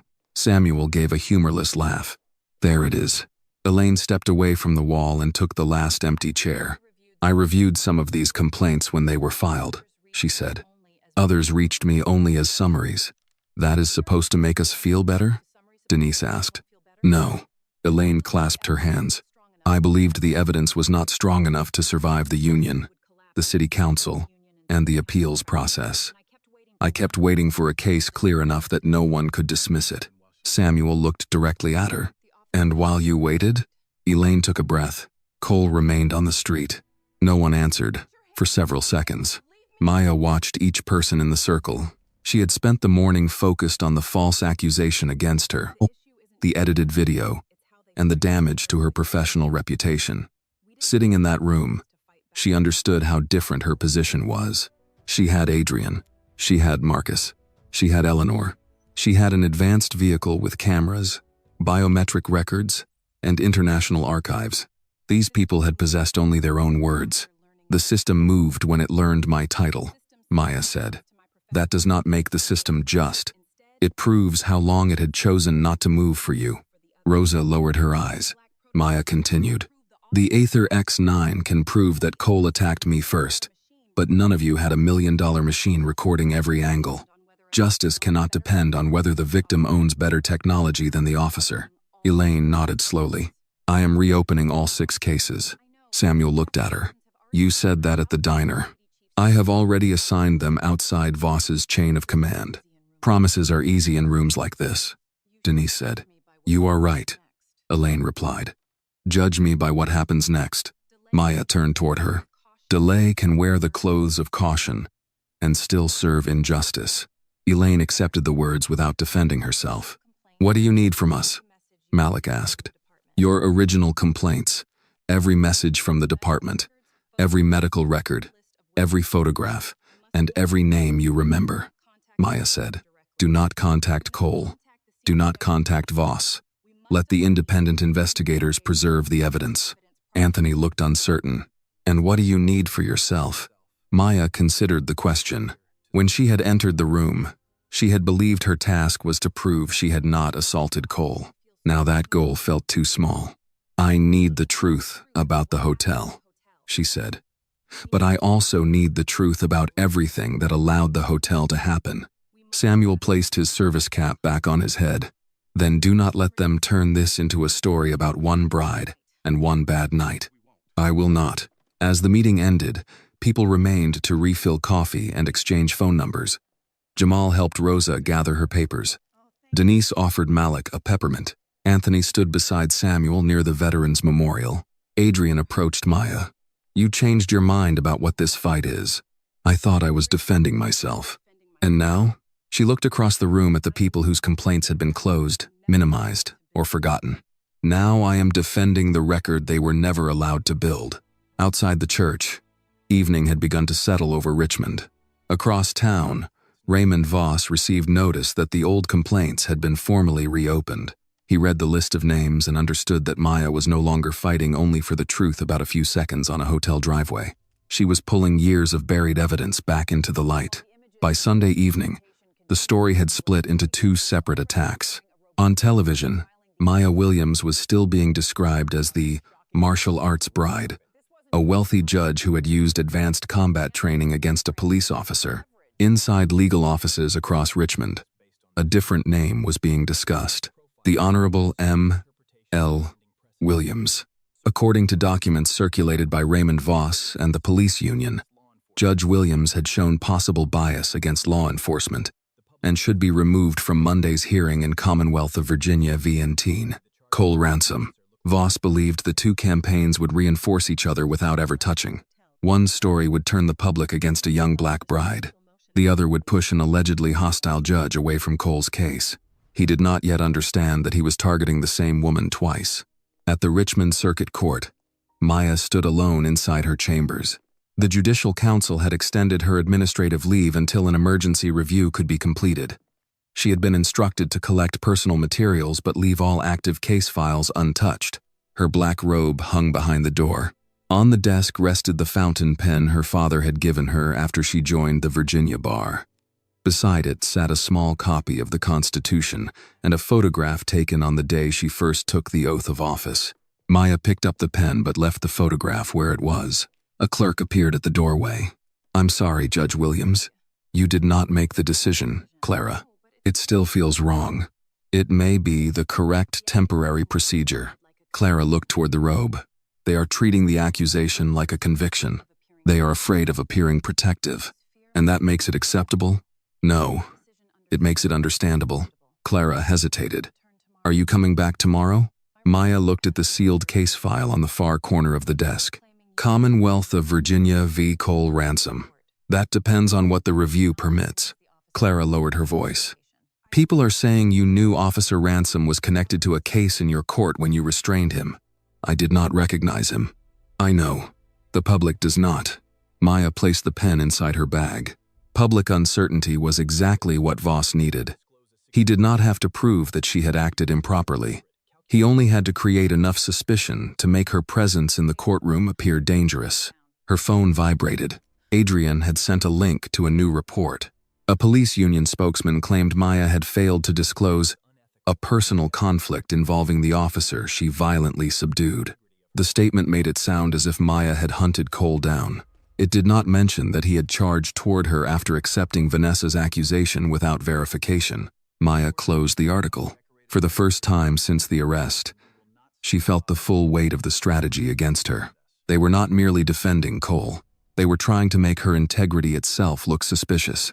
Across the city, Lily Carter sat in the office of an independent investigator named Daniel Price. The blue USB drive rested on the desk between them. Daniel was 52, a former state investigator with a quiet manner and no connection to Voss's command structure. You understand that once you sign this statement, your name may become known to the defense, he said. Lily nodded. Vanessa Pike may claim you copied hotel property without authorization. I copied evidence before she could destroy it. That may be exactly what happened, but her attorneys will not describe it that way. I know. You may lose your job. I think I already have. Daniel slid a document toward her. This records when you created the copy, where the original device was located, and how you transferred the file. Read every page before you sign. Lily did. Her hands trembled when she reached the last page. Daniel noticed. You can still ask for counsel. If I leave now, what happens to the recording? We preserve what you already sent, but your testimony would be harder to establish. Lily looked at the USB drive. She remembered Vanessa standing in the control room, telling her that powerful people would decide what the recording meant. She also remembered Maya in handcuffs, asking officers to preserve evidence while they treated her as the threat. Lily signed her name. Daniel placed the USB drive inside an evidence envelope, sealed it, and wrote the time across the flap. You did the right thing. Lily looked at him. I hope the right thing pays tuition. He did not offer a false promise. No, he said. Sometimes it costs first.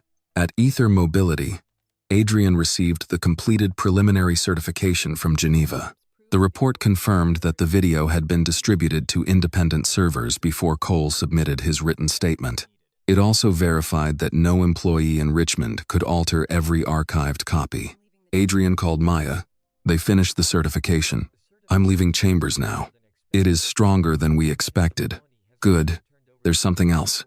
Lily turned over the audio. Maya stopped beside the courtroom doors. Has it been authenticated?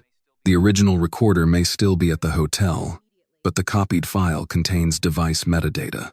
The investigator says it is usable. What does it contain? Vanessa, Cole, and part of a call with Voss. Maya looked down the empty courthouse hallway. What did he say? He told Cole to write that you attacked first. Maya closed her eyes briefly. The false report was no longer only an accusation against Cole. It was evidence of coordinated interference. Do not release it, she said. Adrian sounded frustrated. Maya, not to the press. Give it to the independent investigator and the special counsel reviewing Monday's hearing. You are still trying to protect the case. I am trying to protect the record from becoming entertainment. At police headquarters, Voss sat behind his desk with Cole and Frank Donnelly. 2 folders lay open in front of them. The first contained photographs from the hotel. One showed Maya standing in handcuffs beside the Aether X9.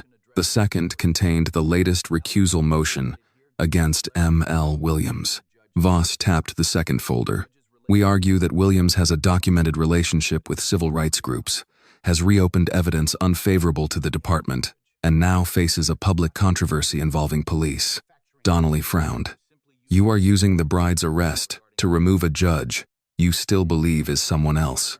I am using public concern. You are manufacturing public concern. Cole ignored them and stared at the hotel photograph. They suspended her. Why is this still a problem? Because temporary leave can be reversed, Voss said. We need Williams removed before court opens. A legal assistant entered carrying an updated judicial profile. The administrative office sent the full presiding judge information you requested. She placed the packet on the desk and left. Voss opened it without interest.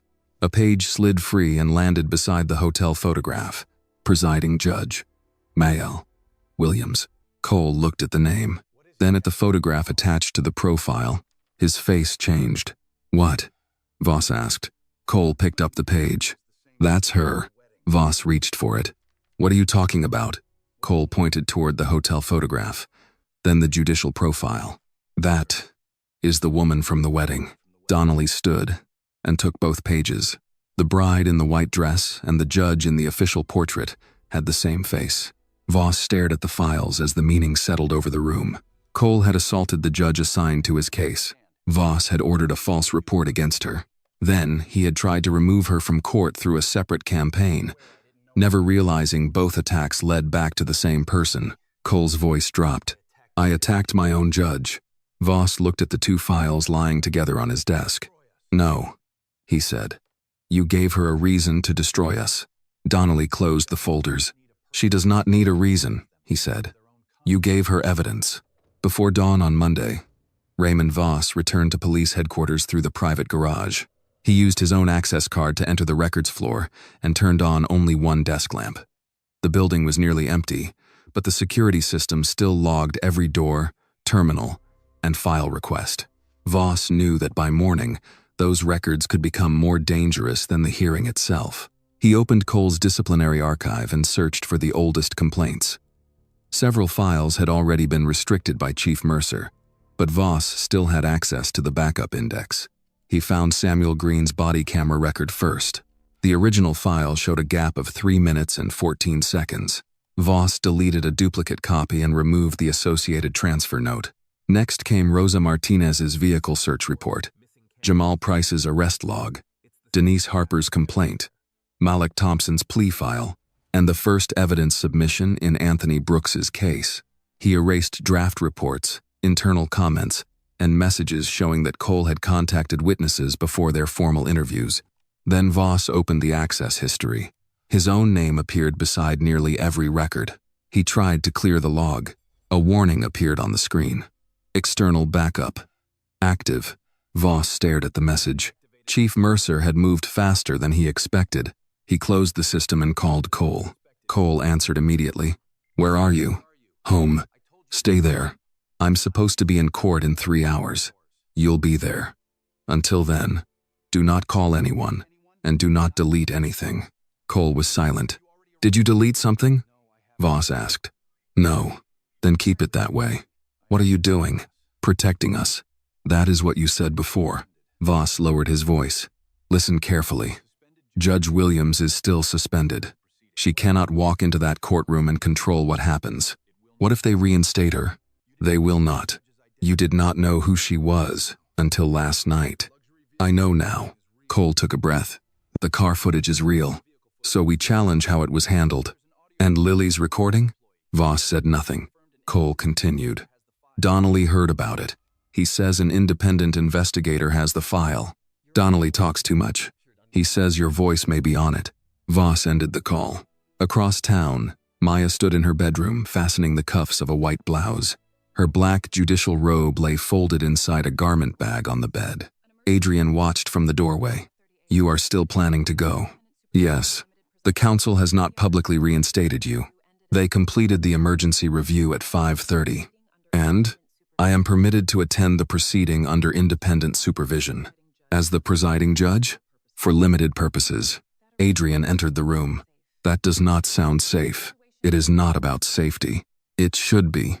Maya turned toward him. I am not going there to decide Cole's punishment. I am going there to preserve the record, address the interference, and transfer the criminal questions to an independent judge. He attacked you. I know. Voss tried to remove you. I know that too. And you still think the procedure matters more than what they deserve. The procedure is the difference between justice and revenge. Adrian looked at the garment bag. What happens if they say your presence is a conflict? I acknowledge the conflict. Then I make sure they cannot use a conflict they manufactured to erase the evidence. He crossed the room and adjusted the collar of her blouse. You should not have to be this careful after what they did. No. But power is most dangerous when the person holding it believes injury has made restraint optional. Her phone rang. Marcus Reed's name appeared. Maya answered. You ready? He asked. As ready as I can be. Do not walk in angry. I am not angry. Marcus gave a quiet laugh. You are. You are simply disciplined. Maya did not argue. He continued. Walk in the way you walked onto the mat. Know what you can do. Choose only what is necessary. I will. And Maya? Yes. What happened at the hotel was not your shame to carry. The line went quiet for a moment. I know, she said. This time, she believed it. At Daniel Price's office, Lily Carter sat beside her mother while a federal investigator reviewed the preservation documents. Lily wore the only dark suit she owned. It belonged to Angela and was slightly too large at the shoulders. The investigator placed the blue USB drive inside a second evidence container. We have verified the file metadata, he said. The recording matches the timing of the hotel event and contains no detectable edits. Lily held her hands together. Will I have to testify today? Possibly. Will Vanessa be there? She may be. Angela reached over and covered Lily's hand. The investigator continued. The hotel reported the original recorder missing. Lily looked up. Vanessa took it from me. We know. The security director confirmed she brought it to the executive office. By the time investigators arrived, the device had been removed. Destroyed? We do not know yet. Lily's face tightened. Then she will say my copy is fake. She can say it. That is why your timeline, the metadata, and the independent archive matter. Angela looked at her daughter. You told the truth when it was still expensive. Lily managed a small smile. It is still expensive. Yes, Angela said. But now it is not yours to carry alone. At the Richmond courthouse, Samuel Green arrived first. He wore a dark suit and the army cap he had kept in a closet for 2 years. Rosa came in behind him with coffee for Denise. Jamal checked that Malik had eaten breakfast. Anthony carried a folder containing his delivery invoice and the original insurance copy of the store video. They did not enter as a group of protesters. They entered as witnesses who had waited long enough. Sergeant Ruth Callahan met Lily near the security entrance. You are Miss Carter? Yes. I'll take you upstairs. Lily glanced at Ruth's badge. Are you with Chief Mercer? I am with the Record today. The answer helped. In the courthouse parking garage, Voss approached Cole beside a black sedan. Cole looked exhausted. Is she coming? He asked. No. You are sure? She is administratively restricted. Cole looked toward the elevator. What if the council changed its mind? Voss stepped closer. Then we argue she is retaliating. We say the wedding incident compromised her judgment. We force a transfer before any evidence is heard. Cole lowered his voice. And if the recording plays? It will not. You cannot know that. Voss's patience broke. You are in this position because you let a woman in a wedding dress put you on the ground in front of 50 witnesses. Cole stared at him. And you are in it because you told me to lie. Neither man spoke again. At 8:55, the courtroom began to fill. Frank Donnelly sat beside Cole but kept his files separate from Voss's papers. Elaine Mercer stood at the back with 2 independent investigators. Lily waited outside with Ruth. The 6 former complainants sat together in the second row. The judge's bench remained empty. Cole leaned toward Voss. You said she would not come. Voss did not answer. At 9 o'clock, the clerk entered and arranged the case file on the bench. Then she looked toward the side door. All rise. Every person in the room stood. The handle turned. Cole looked up, and for the first time since the hotel, no one allowed him to decide what happened next. Maya Williams entered through the side door wearing her black judicial robe. The courtroom remained standing as she crossed toward the bench. Adrian watched from the first row, his hands clasped tightly in front of him. Marcus stood beside him. Elaine Mercer remained near the back wall with the independent investigators. while Lily waited outside until she was called. Cole did not move. He stared at Maya as if the woman in the robe could not be the same woman he had seen in a torn wedding dress less than 48 hours earlier. Voss leaned toward Frank Donnelly. This should not be happening. Donnelly kept his eyes on the bench. Be quiet. Maya took her seat. You may be seated. The room settled slowly. Cole continued looking at her. Maya opened the case file in front of her, then addressed the courtroom. Before we proceed, the court will state the limits of today's hearing. Donnelly rose. Your Honor, the defense objects to your participation. The incident at the Dominion Crown created a direct personal conflict between you and Officer Ransom. The objection is noted, Maya said. It is more than a procedural concern. My client is now accused of conduct involving the presiding judge in his own criminal case. That is why I will not determine criminal liability arising from the hotel incident. Donnelly paused. Maya continued. The Judicial Review Panel completed an emergency examination early this morning. Under its order, I am authorized to address the preservation of the existing record, determine whether interference has affected this proceeding, and transfer any newly discovered criminal matters to independent judicial supervision. Voss rose before Donnelly could stop him. So you are still controlling the case? Maya looked at him. Deputy Chief Voss, you are not counsel of record. Sit down. The authority in her voice left no room for negotiation. Voss sat. Donnelly remained standing. Your Honor, even limited participation creates the appearance of retaliation. Maya folded her hands on the bench. The court agrees that appearances matter. That is why the criminal allegations involving me personally will be transferred. However, a party cannot manufacture a conflict through misconduct and then use that conflict to erase evidence already before the court. Donnelly glanced toward Cole. Maya continued. Today's purpose is not to punish Officer Ransom for what occurred at the hotel. Today's purpose is to determine whether evidence in Commonwealth of Virginia versus Cole Ransom has been altered, suppressed, or affected by improper interference. Donnelly slowly sat down. Cole leaned toward him. She planned this. No, Donnelly whispered. She limited herself. That is worse for us. Cole turned sharply. What does that mean? It means the room will believe the process. At the prosecution table, Special Counsel Margaret Hale rose. She was 62, with short gray hair and a reputation for speaking only when necessary. The Commonwealth is prepared to present evidence regarding preservation failures, coordinated statements, and attempted interference with this court. Donnelly stood again. We have not had sufficient time to review newly disclosed materials. You received notice at 6:15 this morning, Hale said, less than 3 hours ago. The materials were newly authenticated. Maya looked toward Hale. Which materials are you asking the court to consider first? The Aether X9 security archive. Cole shifted in his chair. Voss looked toward the back of the courtroom, where 2 technicians were preparing the display screens. Donnelly objected immediately. The vehicle belongs to a company co-founded by Judge Williams's husband. Its footage is not independent. Maya turned to the court clerk. Has the certification authority's report been filed? Yes, Your Honor. Does the report state who controls the archived copies? The clerk opened the document. 5 independent technical sites and 1 external certification authority. The copies were created before the police report was submitted. Maya looked back at Donnelly. Your objection goes to weight and authenticity. The court will hear foundation testimony before deciding admissibility. Donnelly sat. A woman from Aether Mobility approached the witness stand. She identified herself as Dr. Evelyn Shaw, Director of Vehicle Safety Systems. After she was sworn in, Hale began. Dr. Shaw, was the Aether X9 recording manually activated by Adrian Cole or Maya Williams? No. What activated it? The vehicle entered emergency protection mode when a verified user was physically interrupted during authorized entry. Who was the verified user? Maya Williams. Cole shook his head once. Donnelly noticed. Do not react, he whispered.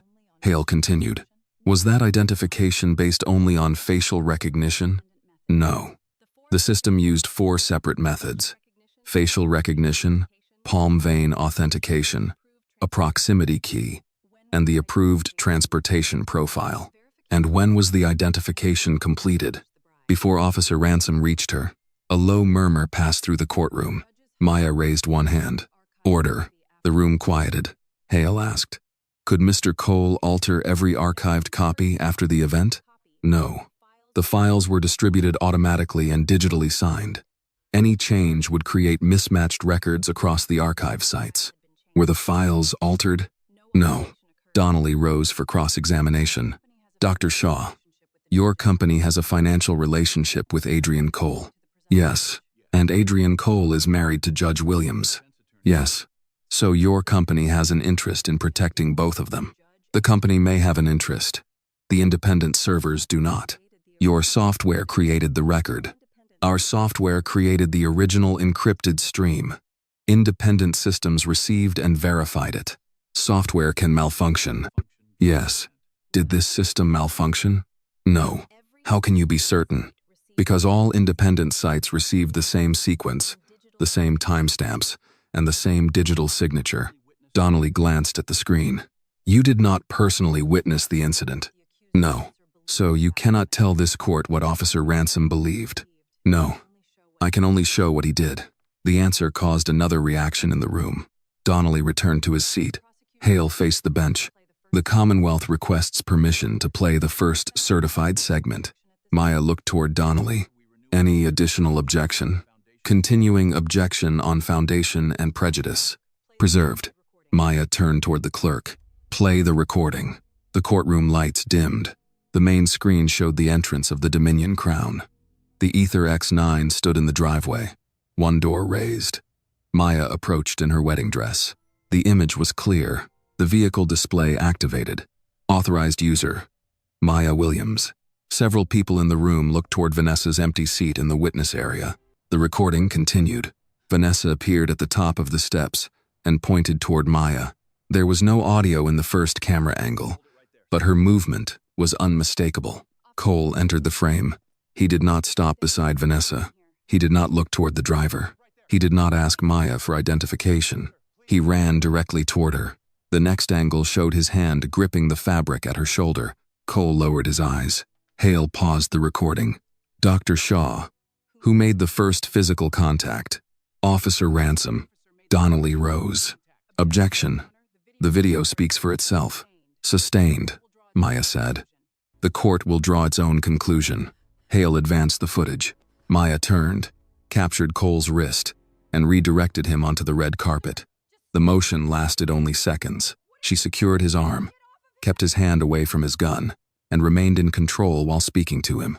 Then the older responding officer covered Cole's holster. Maya released him immediately and stepped back with both hands visible. The screen froze. No one in the courtroom spoke. The public version had shown only Cole on the ground. This version showed everything that came before it. Cole leaned toward Donnelly. "I told him to stop her." Donnelly did not look at him. "You grabbed her before you said another word." "She was stealing the car." The car had already identified her. Cole turned toward Voss. Voss stared straight ahead. Maya looked down at the record before her. The video proved who moved first, but she knew it did not yet prove why Cole had been so willing to act without verification or who had helped him rewrite the event afterward. She addressed the courtroom. "The court finds that the certified footage is sufficiently authenticated for the limited purpose of today's preservation hearing." Donnelly rose. "We request an immediate recess." "On what basis?" "To review the technical evidence." "You were provided the certification." "We were not provided this exact presentation." Maya studied him for a moment. "I will allow a 15-minute recess after the next foundational issue." Donnelly's expression tightened. "What issue?" Maya turned toward Special Counsel Hale. Hale picked up a sealed evidence envelope from the table. "The Commonwealth calls Lily Carter." Outside the courtroom, Ruth Callahan opened the door to the witness room. Lily stood when she heard her name. Her mother squeezed her hand once. Lily took a breath, adjusted the borrowed jacket on her shoulders, and followed Ruth into the courtroom. As she walked toward the witness stand, Vanessa Pike entered through the rear doors with an attorney beside her. Lily saw her. Vanessa saw the blue evidence envelope in Hale's hand. For the first time since the wedding, the confidence left her face. Lily took the witness stand and raised her right hand. After the oath, she sat with both feet flat on the floor and looked toward Special Counsel Hale. Vanessa remained near the back of the courtroom beside her attorney, watching every movement. Hale placed the sealed evidence envelope on the table. Miss Carter, where were you working on Saturday evening? At the Dominion Crown Hotel. I was assigned to the sound equipment for the wedding reception and the couple's departure. Did your equipment remain active during the incident in the driveway? Yes. A secondary recorder was connected to the microphone system. Did you know it was still recording? Not until Sunday morning. What did you do when you discovered the file? I listened to it, made a copy, and documented the times of the important sections. Why did you make a copy? Lily looked toward Vanessa. Because Miss Pike wanted the original device, and I was afraid the recording would disappear. Vanessa's attorney rose. Objection. Speculation regarding my client's intentions. Sustained, Maya said. Miss Carter, describe only what Miss Pike said and did. Lily nodded. She came into the control room and asked whether I had listened to the file. Then she told me the recorder belonged to the hotel and demanded that I give it to her. Did you? Yes. Did she know you had made a copy? No. Why not? Because she had already warned me that I could lose my job and face accusations of theft if I involved myself. Vanessa's attorney stood again. My client explained company policy. Lily turned toward him. She mentioned my tuition.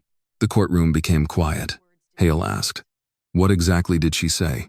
She reminded me that I needed more work shifts and that tuition was due soon. She said I should not destroy my future over something I did not understand. Did you understand what the recording contained? Yes. What did it contain? Miss Pike accusing Judge Williams before Officer Ransom approached her. Officer Ransom attacking her.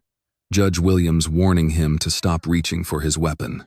Miss Pike changing her story afterward, and part of a phone call involving Deputy Chief Voss. Voss leaned toward Donnelly. This is hearsay. Donnelly did not respond.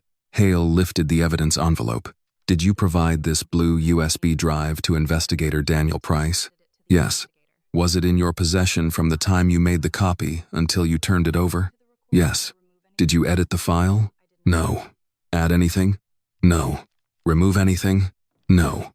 Hale called Daniel Price briefly to establish the transfer, digital metadata, and forensic examination. He testified that the file contained no detectable cuts or alterations and matched the timing of the certified Aether archive. Donnelly cross-examined him. You do not possess the original recorder. No. So you cannot rule out every possible issue with the original device. I can confirm that this file's metadata matches the recorder model, creation time, and event duration. I can also confirm that the audio aligns with independently verified video. But you cannot produce the original. The original was last documented in the possession of Dominion Crown Management. Several people turned toward Vanessa. Her attorney whispered something to her, but she did not answer. Hale requested permission to play the recording. Donnelly rose. The defense objects. The audio is prejudicial, incomplete, and potentially unreliable. The objections are preserved, Maya said. The court has heard sufficient foundation for the limited purpose of determining whether coordinated interference occurred. The recording may be played. Hale pressed a button. At first, the courtroom heard reception music and distant conversation. Then Vanessa's voice came through clearly. She's not the bride. She's stealing the car. The recording continues with Cole ordering Maya to the ground. Maya's voice followed. You've got this wrong. Then came the sound of Cole's movement, the struggle, and Maya's warning. Stop reaching for your weapon. I don't want to hurt you. Cole's recorded voice rose in anger. You're assaulting a police officer. No. I'm stopping you from assaulting me. The audio matched the video exactly. Hale advanced to the next section. A hotel employee's voice asked, But wasn't she the bride? Vanessa answered. That is not the point anymore. Vanessa lowered her head. Hale allowed the silence to remain before continuing. Another portion played. Vanessa's voice was closer to the microphone. She's not the bride. Don't let her explain. Get her away from the car. Then, Cole's voice. One look tells me she doesn't belong in something like that. A reaction moved through the courtroom. Samuel Green closed his eyes. Rosa reached for Denise's hand. Maya remained still, but Adrian saw her fingers tighten once against the bench. Hale stopped the recording. "Officer Ransom," she said. "Is that your voice?" Donnelly stood immediately. "My client will not answer questions from counsel while seated at the defense table." Hale looked toward Maya. "The Commonwealth requests that the statement be treated as an admission subject to later authentication." "Noted," Maya said. Hale resumed the file. Cole could be heard speaking on the phone. "The manager will back me." Then Voss's voice came through. "Turn off everything. Write that she attacked first." Voss stood. "This is fabricated." 2 federal investigators moved closer to his row. Hale continued playing the recording. Cole asked, "What about the name on the car?" Voss answered, "Do not mention the display. Reports survive because they are written first." The recording skipped forward to a later call. "If the bride is a judge, make her an ethics problem. We're already dealing with Williams before Monday." Donnelly turned toward Voss. "You told me no one had coordinated the reports." Voss ignored him. Hale stopped the audio. "The Commonwealth also has system records showing Deputy Chief Voss accessed and attempted to delete archived complaints at 4:17 this morning." Voss's face changed. Elaine Mercer stepped forward from the back of the courtroom. "I ordered those files secured outside his chain of command. The backup system recorded every deletion attempt." Voss looked toward the side door, then toward the rear exit. The federal investigators moved into the aisle. One of them spoke clearly. "Raymond Voss, do not leave the courtroom." Voss turned toward Maya. "You set this up." Maya looked at him from the bench. "I preserved the record. You supplied the conduct." The investigator approached. "Place your hands where I can see them." Voss did not comply immediately. Elaine's voice was firm. "Raymond, do not make this worse." He looked at her with open hatred. "You let a judge take control of your department." "No," Elaine said. "I let evidence expose what I failed to stop." Voss slowly raised his hands. The investigators secured him and informed him that he was being detained on suspicion of evidence tampering, obstruction of justice, witness intimidation, falsification of official records, and interference with a judicial proceeding. As they led him toward the exit, he passed the 6 former complainants. No one spoke. Samuel watched him leave with his service cap resting on his knee. Cole stared after Voss. The man who had promised to protect him was now wearing handcuffs. Donnelly leaned toward Cole. "Do not say anything." Cole's breathing became uneven. "I didn't know," he whispered. Donnelly placed one hand over his notes. "Stop talking." But Cole looked directly at Maya. "I didn't know you were my judge." The words carried across the room. Maya studied him. For the first time, Cole appeared less angry than frightened. "You knew I was unarmed," she said. "You knew I was speaking calmly.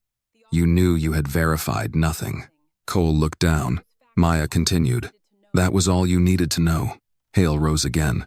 "The Commonwealth requests that Officer Ransom be remanded, pending review of the new evidence, and that all criminal allegations arising from the hotel incident be transferred immediately to an independent judge." Donnelly stood. "We request a recess before any custody decision." Maya nodded. "You will have 15 minutes. The interference findings and preservation orders will be entered today.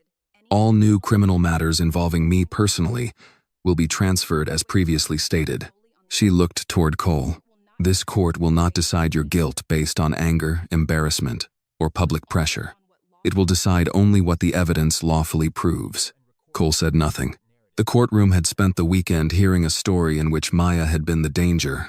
In less than an hour, the video, the recording, and the records Voss tried to erase had shown where the danger had been all along. 3 weeks after the hearing, a special prosecutor announced separate criminal investigations into Cole Ransom, Raymond Voss, and anyone who had helped alter reports or suppress evidence. Maya had no role in deciding the charges. She gave her statement as a witness, turned over the damaged wedding dress, and provided the full Aether archive through independent counsel. Every matter involving the attack against her was assigned to another judge. When a reporter asked whether that frustrated her, Maya answered carefully, "Justice cannot be fair if the injured person also controls the punishment." Cole was removed from duty and ordered to surrender his badge and service weapon. Investigators reopened every complaint connected to him.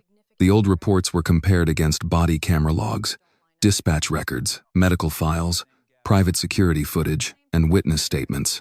The pattern became impossible to dismiss. Cole had repeatedly claimed that unarmed citizens became aggressive without warning. His camera had repeatedly stopped before he used force. In several cases, Voss approved the final report, despite missing evidence. Cole continued denying wrongdoing until prosecutors presented the recording from the hotel, the Aether footage, and internal messages recovered from Voss's phone. Months later, he accepted responsibility for falsifying reports, unlawful use of force, and attempting to interfere with an investigation. He was permanently barred from law enforcement and sentenced by an independent court. Voss refused to cooperate. Searches of his office and home uncovered years of messages directing officers to coordinate language, contact complainants, and challenge any evidence that contradicted departmental reports. He was convicted of obstruction, evidence tampering, witness intimidation, and conspiracy to violate civil rights. When the sentence was read, Voss showed no emotion. For the first time in years, his silence protected no one. Vanessa Pike was dismissed from the Dominion Crown before the end of the month. The hotel initially described her actions as an error in judgment. That statement changed after Lily's recording became public through the court record. Vanessa eventually admitted that she had seen Maya's name on the vehicle display. "I thought the system had to be wrong," she said during a civil deposition. The attorney questioning her leaned forward. "Why?" Vanessa looked down. "Because I had already decided she did not belong there." The hotel lost wedding bookings, legal conferences, and a major technology summit. Local organizations organized a boycott, and several longtime employees publicly described a culture in which reputation mattered more than correcting misconduct. The board replaced senior management and accepted independent oversight. New security rules required staff to verify facts before involving police and prohibited employees from describing race, wealth, or clothing as evidence of criminal intent. Lily received a termination letter 2 days after the hearing. It claimed she had violated hotel policy by copying company data. By the end of the week, the letter had become evidence in a retaliation case. The hotel withdrew it, restored her employment record, and offered her position back. She declined. A civil rights foundation awarded her a scholarship, and Daniel Price helped her secure an internship with an independent police accountability office. When Lily asked him why anyone trusted her, he corrected her. "They did not trust you instead of the evidence. They trusted you because you protected it." She kept the blue USB drive after the court released it back to her. It no longer contained the only copy, but she carried it in her bag as a reminder that the truth had once depended on someone who was afraid and acted anyway. The reopened cases changed more slowly. Samuel Green received a formal apology, but when police lights appeared behind his car, his hands still tightened around the wheel. Rosa Martinez was compensated for the illegal search and the damage to her vehicle. She still checked every bag before leaving work, remembering food spilled across the passenger seat. Jamal Price's arrest record was corrected, and the school district restored his eligibility for promotion. Denise Harper settled her civil claim and used part of the money to repair her shop. Some customers returned, others never did. Malik Thompson's plea was vacated, and he resumed his graduate program. Anthony Brooks was cleared of every allegation. At the public announcement of the department's reforms, he stood behind a microphone, holding the same delivery invoice he had carried into court. "I had proof that I was doing my job," he said. "The problem was that no one thought my proof mattered until an officer's story became inconvenient." Chief Elaine Mercer remained in office under independent review. At the first public meeting, she did not defend the department. "I waited for evidence strong enough to survive the politics," she said. "While I waited, citizens were forced to survive the officers." The city created a civilian review board with access to disciplinary records. Body camera footage began uploading automatically to an independent server. Any interruption in recording created an immediate alert. Complaints involving force could no longer be closed by the same command structure that supervised the accused officer. Elaine understood that announcing reform was not the same as earning trust. She attended community meetings without an escort and listened when people told her the changes had come too late. 6 months after the wedding, Maya returned to the Richmond Circuit Court. People gathered outside the building, but she did not stop for speeches. Inside her chambers, she placed her father's fountain pen beside the small copy of the Constitution. Her black robe waited behind the door. Adrian stood beside her. "Nervous?" he asked. "Yes. You never admit that. I am trying something new." He smiled and adjusted the robe at her shoulder. The damaged wedding dress had been stored away, but Maya had asked a seamstress to remove a small section of the torn fabric. It was now stitched inside the cuff of the robe, hidden from everyone else, not as a symbol of defeat, as a reminder that authority did not erase vulnerability. When Maya entered the courtroom, everyone rose. Samuel, Rosa, Jamal, Denise, Malik, and Anthony sat together in the second row. Lily sat beside her mother. Marcus stood at the back with his arms folded. Maya took her seat and looked across the room. "Please be seated," she said. "We have work to do." 1 year after the night at the Dominion Crown, Maya and Adrian held the wedding celebration they never truly had. They chose Marcus's dojo instead of a hotel. There were no reporters and no formal speeches. Folding tables held barbecue, macaroni and cheese, cornbread, collard greens, peach cobbler, coffee, champagne, and sparkling cider. Samuel wore his army cap. Rosa brought her mother.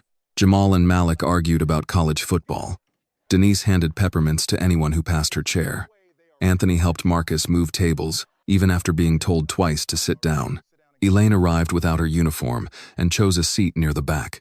Lily came directly from her internship carrying a folder of case notes. Maya wore a simple white dress. Inside one sleeve, the seamstress had stitched another piece from the original gown. As the evening ended, Maya and Adrian walked outside. The Aether X9 waited near the curb. Maya placed her hand near the door. The display illuminated. Identity verified. Maya Williams. The door opened. Adrian looked at the screen, then at her. "Do you ever wish you had told them who you were from the beginning?" Maya thought about Cole charging toward her, Vanessa refusing to believe the evidence in front of her, and the officers who changed their behavior only after hearing her title. "No," she said. "Who I was should never have been the reason they treated me right." She took Adrian's hand and entered the car. Cole had once believed his worst mistake was failing to recognize the woman he attacked as the judge assigned to his case. He was wrong. His worst mistake happened before he knew her name, her profession, or her authority. He looked at a young black woman beside an expensive car and decided an accusation was more believable than the truth in front of him. Maya's training had protected her body. The Aether X9 had preserved the facts. Lily had protected the missing voice.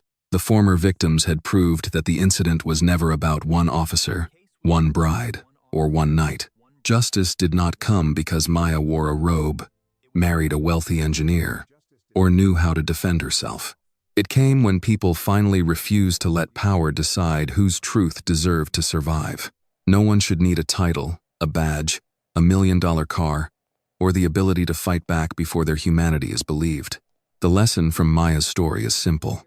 Dignity should never depend on a person's title, wealth, race, or ability to fight back. Justice begins when we choose to verify the truth instead of trusting prejudice, and when ordinary people find the courage to speak even when silence feels safer. Thank you for listening all the way to the end of this story. Your time and support mean more to us than you may realize. We would also love to hear your thoughts. Please let us know how you felt about the story, the pacing, and the way it was told. Your feedback helps us make every future story more meaningful and engaging. And if you have experienced or heard a powerful story about injustice, courage, loyalty, betrayal, or justice being restored, please consider sharing it with our channel. Your story may inspire someone, give a forgotten voice the chance to be heard, or remind others that the truth is always worth protecting. This video is a work of fiction created with the assistance of artificial intelligence. All characters, events, and situations are not real and do not represent any actual people or true stories. The content is intended for storytelling and emotional illustration only.